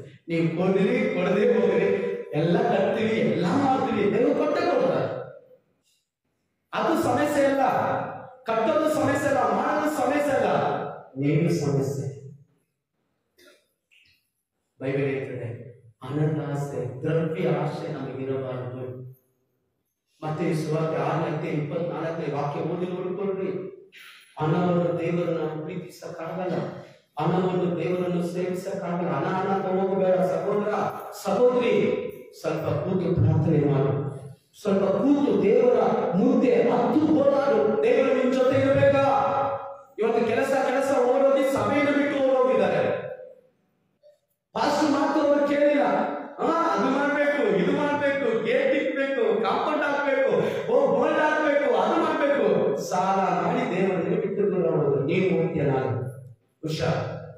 ನಿಜವಾದ ಮಾತು, ದೇವರ ಮಕ್ಕಳಿಗೆ ಸಾಲ ಒಳ್ಳೆಯದಲ್ಲ. ಇವತ್ತು ರಾತ್ರಿ ಯೇಸು ಸ್ವಾಮಿ ಬಗ್ಗೆ ಯಾರು ಪರಲೋಕ ಹೋಗಲ್ಲ, ಸಾಲ ತೆಗೆದವರು ಯಾರು ಹೋಗಲ್ಲ. ಗೊತ್ತಾ ನಿಮ್ಗೆ? ಸಾಲ 1 ರೂಪಾಯಿ ಅವರು ಪರಲೋಕ ಹೋಗಲ್ಲ. ದಯವಿಟ್ಟು ಬೇಗ ನಿಮ್ಮ ಸಾಲಗಳನ್ನು ತೀರಿಸಿದ ಸ್ವಾಮಿ ರೆಡಿಯಾಗಿದ್ದೀನಿ ಅಂತ ಸಿದ್ಧವಾಗಿದ್ದು ಬಾ ಸ್ವಾಮಿ. ಆಮೇಲೆ ಸಾಲ ತೆಗೆದವರು ಪರಲೋಕ ಹೋಗಲ್ಲ, ಸಾಲ ಇರುವುದು ಪರಲೋಕ ಹೋಗಲ್ಲ. ಸಾಲ ತೀರಿಸಿಬಿಡಿ ಬೇಗ, ಆದಷ್ಟು ಬೇಗ ನಿಮ್ಮ ಸಾಲವನ್ನು ತೀರಿಸಿಬಿಡಿ. 1 ರೂಪಾಯಿ ಸಾಲ ಇಟ್ಕೋಬೇಡಿ, 1 ರೂಪಾಯಿ ಬಡ್ಡಿಗೆ ಕೊಡ್ಬೇಡಿ. ನಿಮ್ಮ ಕೈಯಿಂದ ಒಂದು 5 ರೂಪಾಯಿ ಕೊಟ್ಬಿಡ್ರಿ, ಪರವಾಗಿಲ್ಲ, ಚೆನ್ನಾಗಿದೆ. ದೇವರನ್ನ ಕೈ ಬಿಡಲ್ಲ. ನೀವು ಬಡ್ಡಿ ತಗೊಂಡೆ ದೇವ ಮುಗ್ಬೆ ಸರ್ವನಾಶ. ಬೈಬಲ್ ನಮ್ಗೆ ಹೇಳ್ತಾರೆ, ನಾನು ಹೇಳ್ತಾರೆ ನಿಮ್ ತರ ನಾನು ಜೀವನ ಮಾಡ್ತಾ ಇದ್ದೆ, ಫೈನಾನ್ಸ್ ತಗೋತಾ ಇದ್ದೆ, ಚೀಟಿ ಆಗ್ತಾ ಇದೆ, ಟೆನ್ಷನ್ ಮೇಲೆ ಟೆನ್ಷನ್, ಬಾರಿಲ್ಲ ಮೇಲೆ ದೇವರು ಯಾವಾಗಲೂ ಮೊದಲೇ ತಾರೀಕು ಬಂದ್ರೆ ಟೆನ್ಷನ್. ಸಂಘ ಕಟ್ಬೇಕು, ಅದು ಕಟ್ಬೇಕು, ಇದು ಕಟ್ಬೇಕು, ಯಾಕೆ ಬೇಕು ನಮಗೆಲ್ಲ? ದೇವರು ಕೊಡ್ತಾರೆ, ಕೊಟ್ಟು ಅದೇ ವಾಯ್ತಾ ಇತ್ತು. ಮೊದಲು ಸರಿ ಮಾಡ್ತೀವಿ. ದ್ರವ್ಯಾಶೆಯದವರಾಗಿರಿ, ನಿಮಗಿರುವವುಗಳಲ್ಲಿ ತೃಪ್ತರಾಗಿರಿ. ನಾನು ನಿಮ್ಮನ್ನು ಎಂದಿಗೂ ಕೈ ಬಿಡಲ್ಲ. ಏನಂತಾರೆ? ದ್ರವ್ಯಾಶೆ ಇಲ್ಲದವರಾಗಿರಿ, ನಿಮಗಿರುವುದರಲ್ಲಿ ಏನಿದೆ ಸರ್ ಪಾಸ್ಟರ್ ಸ್ವಲ್ಪ ಪರವಾಗಿಲ್ಲ, ಅಡಿಗೆ ಒಳಗಿದೆ, ಸ್ತೋತ್ರ ಮಾಡಿ ಸಾಕು, ಅದೇ ಸಾಕು. 200 ರೂಪಾಯಿ ಬರ್ತದೆ ಸಾಕು. ಹೋಗ್ಬಿಟ್ಟು ರೋಟಿ ಮಾಡ್ತೀನಿ ಅಂತ 300 ರೂಪಾಯಿ ಬರ್ತದೆ, ಅದು ಬರ್ತದೆ, ಬೆಳಿಗ್ಗೆ ಹೋಗ್ಬೋದು. ದೇವರನ್ನು ಬಿಟ್ಟು ಹೋದ್ರೆ ನಿಮಗೆ ಬೇಗನೆ ಬರ್ತದೆ ವಕ್ರ. ನಾನು ಸಪಿಸ್ತಾ ಇಲ್ಲ ನಿಮ್ಮನ್ನ. ದೇವರನ್ನ ಬಿಟ್ಟು, ದೇವರ ಆರಾಧನೆ ಬಿಟ್ಟು, ದೇವರನ್ನ ಬಿಟ್ಟು ಅನಾಥ ಓಡಿ ಹೋದೆ, ಅದು ನಿಮಿಷ. ಅದೇ ನಿಮಿಷ ನಾನು ಉಪದೇಶ ಮಾಡೋದು ಕೋಪ ಬರ್ಬೋದು, ನನ್ನ ಬಗ್ಗೆ ಯಾವುದು ನಿಮ್ಮ ಬಗ್ಗೆ ಮಾತಾಡೋದು ನನಗೆಲ್ಲ ಗೊತ್ತು, ಅದಕ್ಕೆ ನಾನು ಮಾತಾಡ್ತೇನೆ. ನೀನ್ ಚೆನ್ನಾಗಿರ್ಬೇಕು ಅಂತ ಮಾತಾಡ್ತೇನೆ, ನೀವು ಆಶೀರ್ವದಿಸಲ್ಪಡ್ಬೇಕು ಅಂತ ಮಾತಾಡ್ತಾರೆ. ಅದೇ ಕೆಲವರು ನೋಡಿ ಅದು ಮಾಡ್ತೀನಿ ಇದು ಮಾಡ್ತೀನಿ ಓಡಿ ಓಡಿ ಓಡಿ ಓಡಿ ಎಲ್ಲ ಸಿಕ್ಕಾಕೊಂಡು ಅಯ್ಯೋ ಎಸ್ ಮಾಡ್ತಾರೆ. ಯಾಕೆ ಬೇಕು ಅದು? ಏನಿಗೆ ಬೇಕು? 1 ಲಕ್ಷ ಬಂದ್ರು ಕೂಡ ಮಾಡಿದ್ದೀನ ಯಾರು ಕೇಳ್ತಾರೆ 500 ರೂಪಾಯಿ. ಏನ್ರಿ ಜೀವನ? ಏನ್ರಿ ಸಾಕ್ಷಿ ನಿಮ್ ಜೀವನ? ನಿಮ್ ಲೈಫ್ ಎಲ್ಲಿ ಸಾಕ್ಷಿ? ನಾನು ನಿಮ್ ಸಾಕ್ಷಿ ಅಲ್ವಾಗ ನೆನೆ ಬಂದ 500 ರೂಪಾಯಿ ಕೇಳ್ತಾ ಇದ್ದೀನಿ, ಇವಾಗ ನಿಮ್ಗೊಂದು ಸಾಕ್ಷಿ ಹೇಳ್ತದೆ. ಹೋಯ್ತೆ ಎಲ್ಲ ಹೋಯ್ತೆಲ್ಲ. ಅವ್ನು ನನಗೆ 2000 ಕೊಡ್ಬೇಕು, ಅವ್ನು ಸಾಕ್ಷಿ ಹೇಳ್ತಾನೆ ನೋಡು. ಎಷ್ಟು ನಿಂದನೆ! 4 ಜನಕ್ಕೆ ಕಿವಿ ಬಿದ್ದರೆ ನಮ್ಮ ಸಾಕ್ಷಿ ಹೇಳಿದ್ರೆ ಕೆಲವರು ಆ ಮನೆ ಕಟ್ಟೋದು ಸಾಲ ಮನೆ ಕಟ್ಟೋದು. ಇವಾಗ ದೇವ್ರು ಕೊಟ್ಟು ಅಂತ ಹೇಳ್ತೀನಿ, ಸಾಲ ತೆಗೆದುಕೊಂಡು ಮನೆ ಕಟ್ಟಿದ್ರು ದೇವ್ರು ಕೊಟ್ಟು ಅಂತ ಹೇಳ್ತೀನಿ. ನಿಮ್ಮ ಕುಟುಂಬದಲ್ಲಿ ಶಾಪ ಬರದಂತೆ ದೇವರು ಹೇಳ್ತಾರೆ, ದ್ರವ್ಯ ಆಸೆ ಬೇಡ, ನಿಮಗೆ ಇರುವುದರಲ್ಲಿ ತೃಪ್ತವಾಗಿರೋ, ನಾನು ಎಂದಿಗೂ ಕೈ ಬಿಡಲ್ಲ. ಇವತ್ತು ಕೈ ಬಿಟ್ಟಿನಂದ್ರೆ ನೀನು ಅನಾಥ ಓಡ್ತಾ ಇದೆಯಲ್ಲ. 24ನೇ ವಾಕ್ಯ ಓದಿ, ಮತ್ತೆ ಈ ಸುವಾರ್ತೆ 6:24. ಯಾವನು ಇಬ್ಬರು ಯಜಮಾನನಿಗೆ ಸೇವೆ ಮಾಡಲಾರನು, ಅವನು ಒಬ್ಬನನ್ನು ದ್ವೇಷಿಸಿ ಮತ್ತೊಬ್ಬನನ್ನು ಪ್ರೀತಿಸುತ್ತಾನೆ. ಇಲ್ಲವೇ ಒಬ್ಬನನ್ನು ಹೊಂದಿಕೊಂಡು ಮತ್ತೊಬ್ಬನನ್ನು ಕಾಸ್ತಾರ. ಒಬ್ಬನು ಮಾತ್ರ ಸೇವೆ ಮಾಡಕ್ಕೆ ಸಾಧ್ಯ, ಒಬ್ಬನು ನಾನು ಹೇಳ್ತೀನಿ ನೋಡಿ, ನಾನು ಹೇಳೋದು ನೀವು ಪಾಲನೆ ಮಾಡಿ. ದೇವರು ನಿಮ್ಮನ್ನು ಆಶೀರ್ವದಿಸಿಲ್ಲ ಅಂದ್ರೆ ನಾನು ಬರ್ತೀನಿ. ನಾನು ಹಿಂಗೆ ಇದೆ, ನಿಮ್ ತರನೇ ಇದೆ, ನಿಮಗಿನ ದತ್ತಿ, ನಿಮಗಾದ್ರೂ ಸ್ವಲ್ಪ ಜ್ಞಾನ ಇದೆ, ನನಗೆ ಅದು ಕೂಡ ಇಲ್ಲ. ಬರೋರಿಗೆಲ್ಲ ಇಸ್ಕೊಟ್ಟು ಫೈನಾನ್ಸ್ ಭಾನುವಾರ ಬಂದ್ರೆ ಸೋಮವಾರ ಒಂದು ಫೈನಾನ್ಸ್, ಮಂಗಳವಾರ ಫೈನಾನ್ಸ್, ಬುಧವಾರ ಫೈನಾನ್ಸ್, ಈಸಿ ಕೊಟ್ಟು ಏನಂತಾರೆ ತಲೆ ಮೇಲೆ ಬಂಡೆಗಾಲ ಬರ್ಸ್ಕೊಂಡು ಸ್ಟೈಲ್ ನಾವು ಈಸ್ಕೊಳ್ತಾರೆ. ಕೆಲವು ಉದಾರಿ ಸಾಲ ಈಸ್ಕೊಳ್ಳುವುದರಲ್ಲಿ ಉದಾರಿ. ದೇವರು ವಾಕ್ಯ ಇರ್ತದೆ, ನೀವಿಬ್ಬರನ್ನು ಸೇವಿಸಕ್ಕಾಗುವುದಿಲ್ಲ. ದೇವರು ನಿಮ್ಮನ್ನ ಕೈ ಬಿಡದೆ ನಿಮ್ಮ ಜೊತೆ ಇರ್ಬೇಕಾ? ಸಾಲ ಮಾಡಕ್ಕೆ ಹೋಗ್ಬೇಡಿ, ಸಾಲ ಮಾಡಕ್ಕೆ ಹೋಗ್ಬೇಡಿ. ದೇವರು ಹೇಳ್ತಾರೆ, ನಿಮ್ಮ ಜೊತೆನೇ ಇರ್ತೀನಿ, ನಿನ್ನ ನನ್ನ ಕೈ ಬಿಡುವುದಿಲ್ಲ, ತುಳಿಯುವುದಿಲ್ಲ. ದ್ರವ್ಯ ಆಸೆ ಇಲ್ಲದವನಾಗಿರು, ನಿನಗೆ ಇರುವುದರಲ್ಲಿ ತೃಪ್ತರಾಗಿರು. ಆಮೇಲೆ ಕೆಲವರು ನೋಡಿ ಅವರ ಜೀವನನೇ ಹೈಫೈ ಜೀವನನೇ. ನಾವು ದುಡಿಯೋದು 500 ರೂಪಾಯಿ, 500 ರೂಪಾಯಿ ನಡೆಸಲ್ಲ. ಎಷ್ಟು ನಾವು ಜೀವನ ಮಾಡ್ತಾ ಅಷ್ಟೇ ಜೀವನ ಮಾಡೋಣ. 500 ರೂಪಾಯಿ ಅಂತ 3,000 ಖರ್ಚು ಮಾಡೋದು ಬೇಡ ಅಂತ ನಮ್ಗೆ ಜೀವನ ಹೇಳ್ಬೇಕು. ಅಥವಾ ಮಾಡ್ಕೊಂಡು ನಾನು ಟೆನ್ಷನ್, ನೀನು ಆರಾಧನೆ ಮಾಡ್ತಾರಲ್ಲ, ನೀವು ಇವಾಗ ಮನೆ ಹತ್ರ ಬಂದಿದ್ರೆ ನಾನು ಏನ್ ಮಾಡ್ಲಿ, ಇವಾಗ ಹೋದ್ರೆ ಅಲ್ಲಿ ಬಂದು ನಿಂತಿರ್ತಾರೆ, ಅವನಿಗೆ ಏನು ಕೊಡ್ಲಿ? ಇಲ್ಲಿ ಆರಾಧನೆ ಇಲ್ಲ, ಅಲ್ಲಿ ಹೋದಂಗೂ ಇಲ್ಲ, ಇಲ್ಲಿ ಹೋಯ್ತು ಅಲ್ಲಿ ಹೋಯ್ತು. ಅದರಿಂದ ಪ್ರಿಯ ದೇವ ಮಕ್ಕಳೇ, ದೇವರು ನಮ್ಮ ಸಭೆಯನ್ನು ಆಶೀರ್ವದಿಸ್ತಾರೆ, ನಮ್ಮನ್ನು ಆಶೀರ್ವದಿಸ್ತಾರೆ, ನಿಮ್ಮನ್ನು ಕೂಡ ಆಶೀರ್ವದಿಸಬೇಕು ಅಂತ ದೇವರಿಗೆ ವಾಕ್ಯವನ್ನು ಕೊಟ್ಟಿದ್ದಾರೆ. ದ್ರವ್ಯ ಆಸೆ ನಮಗೆ ಬೇಡ, ಹಣದ ಆಸೆ ನಮಗೆ ಬೇಡ.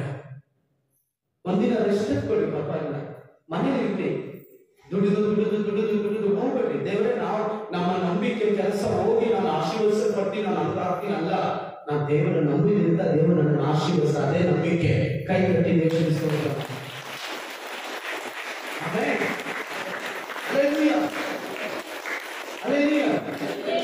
ದ್ರವ್ಯ ಆಸೆ ಇಲ್ಲದವನಾಗಿದೆ.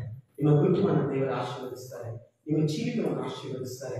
ನಿಮ್ಮ ಕೈಯಲ್ಲಿ ಯಾವಾಗಲೂ ಹಣ ಇರುತ್ತೆ, ಯಾವಾಗಲೂ ಇರುತ್ತೆ, ಯಾವಾಗಲೂ. ಯಾವತ್ತು ನಿಮ್ಮ ಕೈ ಬೆರಿ ಕೈಯಿಂದ ಇರುವುದಿಲ್ಲ, ಬೆರಿ ಕೈಯಿಂದ ಇರುವುದಿಲ್ಲ.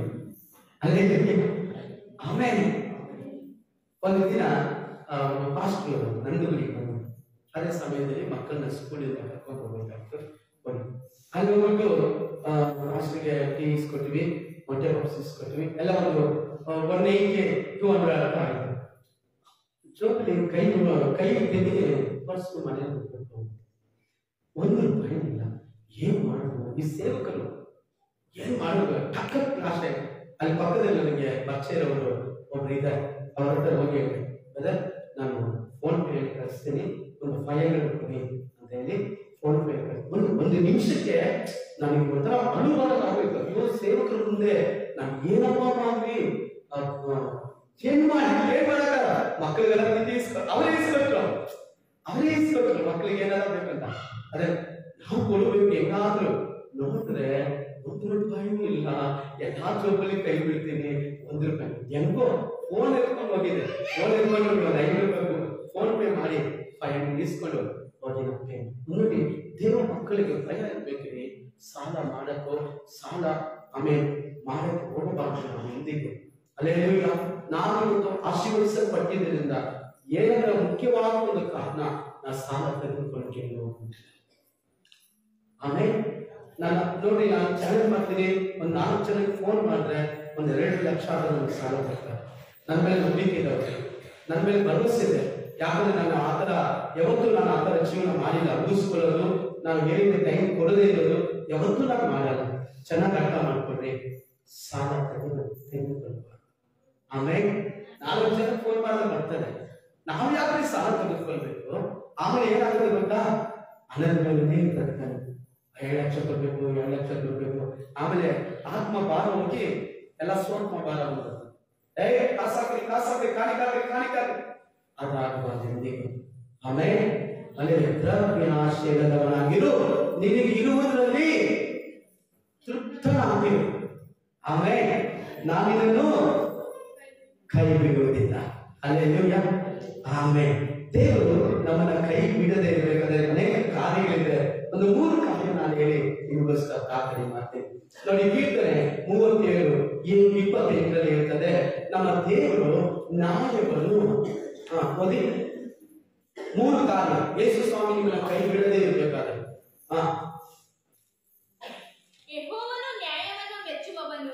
ದೇವರು ನ್ಯಾಯವನ್ನು ಮೆಚ್ಚುತ್ತಾನೆ, ತನ್ನ ಭಕ್ತರನ್ನು ಎಂದಿಗೂ ಕೈ ಬಿಡುವವನಲ್ಲ. ನ್ಯಾಯವಾಗಿ ನೀವಿದ್ರೆ, ಅನ್ಯಾಯವಾಗಿರಬೇಡ್ರಿ, ನ್ಯಾಯವಾಗಿ. ಆಮೇಲೆ ಹಂಗಿದ್ರೆ ದೇವರು ನಿಮ್ಮನ್ನ ಎಂದಿಗೂ ಕೈ ಬಿಡುವುದಿಲ್ಲ. ಅನ್ಯಾಯಕ್ಕೆ ಕೈ ಹಾಕೋಕೆ ಹೋಗ್ಬೇಡ್ರಿ, ನಾಶನಕ್ಕೆ ಕೈ ಹಾಕೋಕೆ ಹೋಗ್ಬೇಡ್ರಿ, ದ್ರೋಹಕ್ಕೆ ಕೈ ಹಾಕೋಕೆ ಹೋಗ್ಬೇಡ್ರಿ, ಪಾಪಕ್ಕೆ ಕೈ ಹಾಕೋಕೆ ಹೋಗ್ಬೇಡ್ರಿ. ಕೆಲವರು ಅನ್ಯಾಯ ಮಾಡ್ತಾರೆ, ಅವ್ರಿಗೆ ಇವ್ರಿಗೆ ಮೋಸ ಮಾಡಿ ಅವ್ರದ್ದು ದುಡ್ಡು ಇವ್ರು ತಿಂದು ಅವ್ರು ಇವ್ರು ತಿಂದು ಅದು ಮಾಡಿ ಇದು ಮಾಡಿ ಹೇಗಾದ್ರೂ ಮೇಲೆ ಬರ ಹೋಗ್ತಾರೆ. ಅನ್ಯಾಯ ದೇವರು ಬಯಸುವುದಿಲ್ಲ. ನೀತಿವಂತರನ್ನಾಗ ಎಂದಿಗೂ ಕೈ ಬಿಡುವ ಅರ್ಥ ಏನು? ನೀನು ಅನ್ಯಾಯಕ್ಕೆ ಕೈ ಹಾಕಬೇಡ. ಅಲ್ಲೆಲ್ಲೂಯ್ಯ. ಕೆಲವು ಕುಟುಂಬ ಕೆಡಕ್ಕೆ ನೀನು ಕಾರಣರಾಗಬೇಡ. ಕೆಲವು ಗಂಡ ಹೆಂಡತಿ ಜಗಳಕ್ಕೆ ನೀನು ಕಾರಣರಾಗಬೇಡ. ಕೆಲವರು ಸಭೆಯನ್ನು ಬಿಟ್ಟು ಹೋಗಕ್ಕೆ ನೀನು ಕಾರಣರಾಗಬೇಡ. ಅನ್ಯಾಯಕ್ಕೆ ಕೈ ಹಾಕಬೇಡ. 2ನೇ ಕಾರ್ಯ 27ನೇ ವಾಕ್ಯದಲ್ಲಿ ಓದಿರಿ. 2ನೇ ಕಾರ್ಯ ಅದು ಕಂಟಿನ್ಯೂ. ಅದೇ 27. ಕೆಟ್ಟದಕ್ಕೆ ಹೋಗದೆ ಒಳ್ಳೆಯದನ್ನೇ ಮಾಡು. ದೇವರು ಕೇಳ್ತಾನೆ, ಕೆಟ್ಟದ್ ಮಾಡಬೇಡ, ಒಳ್ಳೇದು ಮಾಡು. ಒಳ್ಳೇದು ಮಾಡುವಾದ್ರೆ ದೇವರು ಸಂಗಡನೆ ಇರ್ತಾನೆ. ಆಮೇಲೆ ಹಲ್ಲೆಲೂಯ. ಎಷ್ಟೇ ನಿಂದನೆ ಕೂಡ, ಎಷ್ಟೇ ಅವಮಾನ ಆದ್ರೂ ದೇವರು ನಮ್ಮ ಜೊತೆ ಇರ್ತಾನೆ.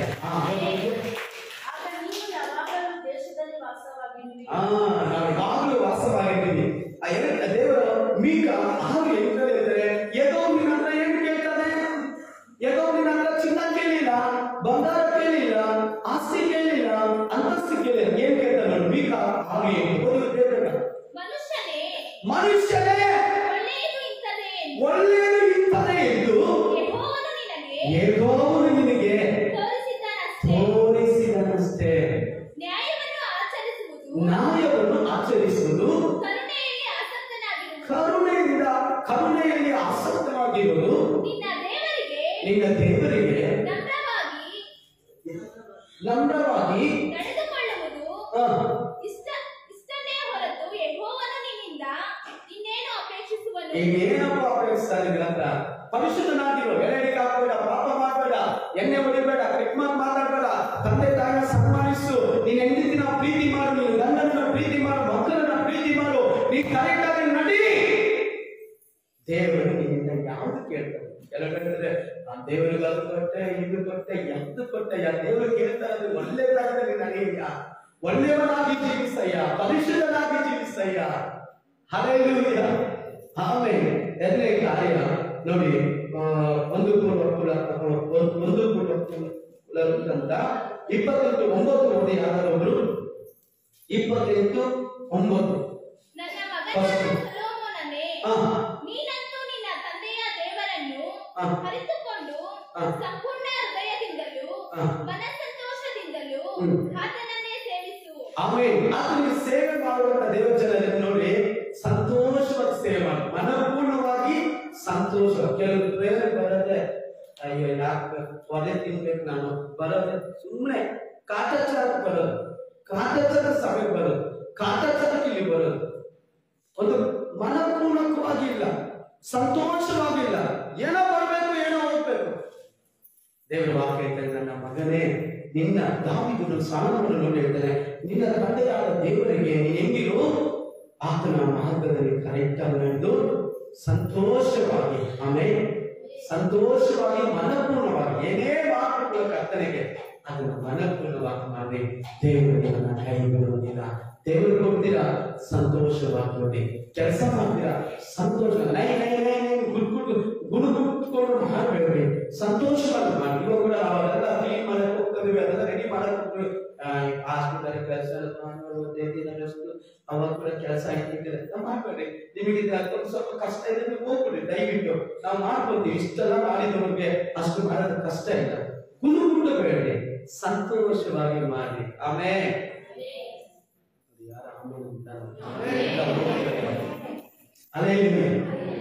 ಹಾಗೆ ಸಂಪೂರ್ಣವಾಗಿಲ್ಲ. ಓಕೆ, ಲೂಕ 17:35 ಕೊನೆಯದಾಗಿ ನೋಡಿ. ಲೂಕನ ಸುವಾರ್ತೆ 17:35. ಇಬ್ಬರು ಹೆಂಗಸರು ಒಂದೇ ಕಲ್ಲಲ್ಲಿ ಬೀಸುತ್ತಿರುವರು, ಒಬ್ಬರು ತೆಗೆದುಕೊಳ್ಳಲ್ಪಡುವಳು, ಮತ್ತೊಬ್ಬರು ಬಿಡಲ್ಪಡುವಳು ಅಂದನು. ಆಗ ಈ ಮಾತಿಗೆ ಶಿಷ್ಯರು, ಸ್ವಾಮಿ, ಅದು ಎಲ್ಲಿ ಆಗುವುದು ಎಂದು ಕೇಳಲು ಆತನು ಅವರಿಗೆ, ಸಾಕು, ಇದು ಎಂತ ಸಮಯ ಅಂದ್ರೆ ಕರ್ತನು ಬರುವಂತ ಸಮಯ, ತುತ್ತೂರಿ ಶಬ್ದವನ್ನು ಕೇಳುವಂತ ಸಮಯ. ಚೆನ್ನಾಗಿ ಅರ್ಥ ಮಾಡ್ಕೊಂಡ್ರೆ ನಾವು ಎಚ್ಚರವಾಗಿರ್ಬೇಕು. ಪಕ್ಕದಲ್ಲಿ ನೋಡಿ, ಎಚ್ಚರವಾಗಿರ್ರಿ. ಆ ಪೂರ್ತಿ ವಾಕ್ಯಗಳು ಓದಿ ನೋಡ್ಕೊಳ್ಳಿ. ಇಬ್ಬರನ್ನು ಒಬ್ಬರು ಮಾತ್ರ ದೇವರು ಇರ್ತಾರೆ, ಮಿಕ್ಕಿದವ್ರನ್ನ ಕೈ ಬಿಡ್ತಾರೆ. ಒಬ್ಬರನ್ನ ಕೈ ಬಿಡ್ತಾರೆ, ಒಬ್ಬರನ್ನ ಕೈ ಹಿಡಿದಿಟ್ಕೊಳ್ತಾರೆ. ಯಾಕಂದ್ರೆ ಅವರು ಏನ್ ಮಾಡ್ತಾರೆ, ಅವರ ಮನಸ್ಸೆಲ್ಲ ಲೋಕದ ರೀತಿಯಲ್ಲಿ, ಲೋಕದ ಕಾರ್ಯಗಳಲ್ಲಿ, ಅನದಾಸದಲ್ಲಿ, ಕೆಲಸದಲ್ಲಿ ಬಿಸಿ ಆಗಿದ್ದರು. ಬಿಸಿ ಸ್ಟಡಿಲ್ ಅವರಿಗೆ. ಆದ್ರೆ ದೇವರು ಹೇಳ್ತಾ ಇದ್ದಾರೆ, ನೀ ಎಷ್ಟು ಬಿಸಿ ಇದ್ರು ಕೂಡ ನನ್ನ ಶಬ್ದಕ್ಕೆ ಕಿವಿಗೊಡಮ್ಮ. ಅಲ್ಲೇಲೂಯಾ, ನನ್ನ ತುತ್ತೂರಿ ಶಬ್ದಕ್ಕೆ ಕಿವಿಗೊಡು. ಶಬ್ದ ಬರುವಾಗ ನೀನು ಸಿದ್ಧವಾಗಿರು. ಅಲ್ಲೇಲೂಯಾ. ಯಾವ ಸಮಯದಲ್ಲಿ ಯೇಸು ಸ್ವಾಮಿ ಶಬ್ದ ನಮಗೆ ಕೇಳಿಸೋದು ಗೊತ್ತಿಲ್ಲ ಪ್ರಿಯರೇ. ಈಗ ನಡೀತಕ್ಕಂತ ಎಲ್ಲ ಕಾರ್ಯ ನೋಡುವುದಾದ್ರೆ ನಮ್ಮಪ್ಪ ಬೇಗ ಬರಲಿದ್ದಾನೆ. ಆಮೇಲೆ ಕೈ ಬಿಡಲ್ಪಡಬೇಡ, ಕೈ ಬಿಡಕ್ಕೆ ನೀನು ಸಿದ್ಧವಾಗಬೇಡ, ಕೈ ಹಿಡಿಯುವುದಕ್ಕೆ ಸಿದ್ಧವಾಗು. ಯಾವಾಗಲೂ ಎಚ್ಚರವಾಗಿರು, ಯಾವಾಗಲೂ ಪ್ರಾರ್ಥಿಸು, ಬೈಬಲ್ ಫಾಲೋ ಮಾಡು, ಬೈಬಲ್ ಬೋಧಿಸುವ ಪ್ರಕಾರ ನಡಿ, ದೇವರಿಗೆ ಮೆಚ್ಚುಗೆಯಾಗಿ ನಡಿ. ಯಾವಾಗ ಬರ್ತಾರೋ ಗೊತ್ತಿಲ್ಲ, ಅವರು ಬರೋ ಸಮಯದಲ್ಲಿ ಕೈ ಬಿಡಲ್ಪಟ್ರೆ ನರಕ. ಯಾವಾಗ ನಾವು ದೇವರು ಬರೋಣಕ್ಕೋಸ್ಕರ ಕಾಯ್ತಾ ಇದ್ದಾರ. ಈ ಲೋಕದಲ್ಲಿ ನಮ್ಗೆ ಗಂತಿ ಕೂರಲು ಬೇಡ, ಈ ಲೋಕದಲ್ಲಿ ನಮ್ಗೆ ಆಸ್ತಿ ಪಾಸ್ತಿಗಳು ಬೇಡ. ಎಷ್ಟೋ ಸೇವಕರು ಬಂದಿರೋ, ಪಾಸ್ಟರ್ ಸಭೆಯೆಲ್ಲ ಕಟ್ಟಿತಾ ಇದ್ದೀರಾ, ಅದೆಲ್ಲ ಕಟ್ಟಿದ, ನಿಮ್ ಮನೆ ಯಾವಾಗ ಕಟ್ಟೋದು? ನಮಗ್ ಮನೆ ಬೇಡ, ಪರಲೋಕದಲ್ಲಿ ಮನೆ ಇದೆ. ಆಮೇಲೆ ಅದೇ ಬೈಬಲ್ ಹೇಳ್ತದೆ, ನೀನು ನನಗೆ ಆಲಯ ಕಟ್ಟುವ ಮೊದಲು ನಾನು ನಿನಗೆ ಮನೆ ಕಟ್ಟಿದ್ದೇನೆ. ಆಮೇಲೆ ಹಲ್ಲೆಲೂಯಾ. ದೇವರು ಕಟ್ಟುತ್ತಾರೆ, ದೇವರು ಕೊಡುತ್ತಾರೆ, ಇಷ್ಟೆಲ್ಲ ಕೊಟ್ಟಂತ ದೇವರು ಅದನ್ನು ಮಾಡುತ್ತಾರೆ. ಆಮೇಲೆ ದೇವರು ಹೇಳ್ತಾರೆ, ನಾನು ಕೆಲವನ್ನ ಕೈ ಬಿಟ್ಬಿಡ್ತೀನಿ, ಅದಕ್ಕೆ ನೀವು ಕಾಪಾಡಲಾಗಬೇಡ. ಹಲ್ಲೆಲೂಯಾ. ಕೈ ಬಿಟ್ರೆ ನಿತ್ಯ ನರಕ, ನಿತ್ಯ ನರಕ. ದೇವರು ಮಾತ್ರ ಕೈ ಬಿಟ್ಟು, ಈ ಲೋಕದಲ್ಲಿ ಯಾರು ಬೇಕಾದ್ರೂ ಕೈ ಬಿಟ್ಬಿಡಿ, ಈ ಲೋಕದಲ್ಲಿ ಯಾರು ಬೇಕಾದರೂ ಕೈ ಬಿಟ್ಬಿಡಿ, ಆದ್ರೆ ಯೇಸು ಸ್ವಾಮಿ ಕೈ ಮಾತ್ರ ನಮ್ಮೊಂದಿಗೆ ಇರಲಿ. ಆಮೇಲೆ ಹಲ್ಲೆಲೂಯಾ. ಒಂದು ಆರು ವಚನ, ಲೋಕದಲ್ಲಿ ಇರುವಂತ ಕೈಯೆಲ್ಲ ನನ್ನ ಬಿಟ್ಟು ಒಂದು ಕೈ ನನ್ನನ್ನು ಬಿಡದೆ ಇದುವರೆಗೂ ನಡೆಸ್ತಾ ಇದೆ. ಆಮೇಲೆ ಅದನ್ನ ಬರೆದಿದ್ದೀನಿ, ಅದನ್ನ ಬಿಡುಗಡೆ ಮಾಡಬೇಕು. ಆಮೇಲೆ ಲೋಕದಲ್ಲಿರುವಂತ ಕೈಯೆಲ್ಲ ನನ್ನ ಕೈ ಬಿಟ್ರೆ ಒಂದೇ ಒಂದು ಕೈ ಆ ದಿನದಿಂದ ತಾಯಿಯ ಗರ್ಭದಿಂದ ಇದುವರೆಗೂ ನಾನು ನಡೆಸಿಕೊಂಡೇ ಬರ್ತಾ ಇದೆ. ಹಲ್ಲೆಲೂಯಾ. ಇನ್ನು ಮುಂದೆನೂ ನಡೆಸ್ತದೆ, ಇನ್ನು ಮುಂದೆನೂ ಕಾಪಾಡುತ್ತದೆ, ಇನ್ನು ಮುಂದೆನೂ ಬಲಪಡಿಸ್ತದೆ, ಇನ್ನು ಮುಂದೆನೂ ಆಧರಿಸುತ್ತದೆ. ಹಲ್ಲೆಲೂಯಾ. ಅಮ್ಮ, ಇವತ್ತೇ ಫಸ್ಟ್ ಟೈಮ್ ಸಭೆಗೆ ಬಂದಿರುವ ನಿಮ್ಮನ್ನು ನೋಡಿ ಹೇಳ್ತೀನಿ, ಯೇಸು ಸ್ವಾಮಿ ಎಂದಿಗೂ ಕೈ ಬಿಡಲ್ಲ. ಇಡೀ ಲೋಕದ ಎಲ್ಲ ಕಡೆ ಹೋಗಿ ಲಕ್ಷಾಂತರ ಖರ್ಚು ಮಾಡಿ ಮಕ್ಕಳಿಗೆ ಸೌಖ್ಯ ಸಿಕ್ಕಿಲ್ಲ. ಇವತ್ತು ಯೇಸಪ್ಪನ ನಂಬಿ ಬಂದಿದ್ದೀರಾ, ಯೇಸು ಸ್ವಾಮಿ ಎಂದಿಗೂ ಕೈ ಬಿಡುವುದಿಲ್ಲ. ಎಲ್ಲ ಕಾಲಕ್ಕೆ ನಾವು ಪ್ರಾರ್ಥನೆ ಮಾಡಿ, ಎಲ್ಲ ಕಾಲಕ್ಕೆ ಪ್ರಾರ್ಥನೆ. ಹಲ್ಲೆಲೂಯಾ. ಕೈ ಬಿಡಲಾರ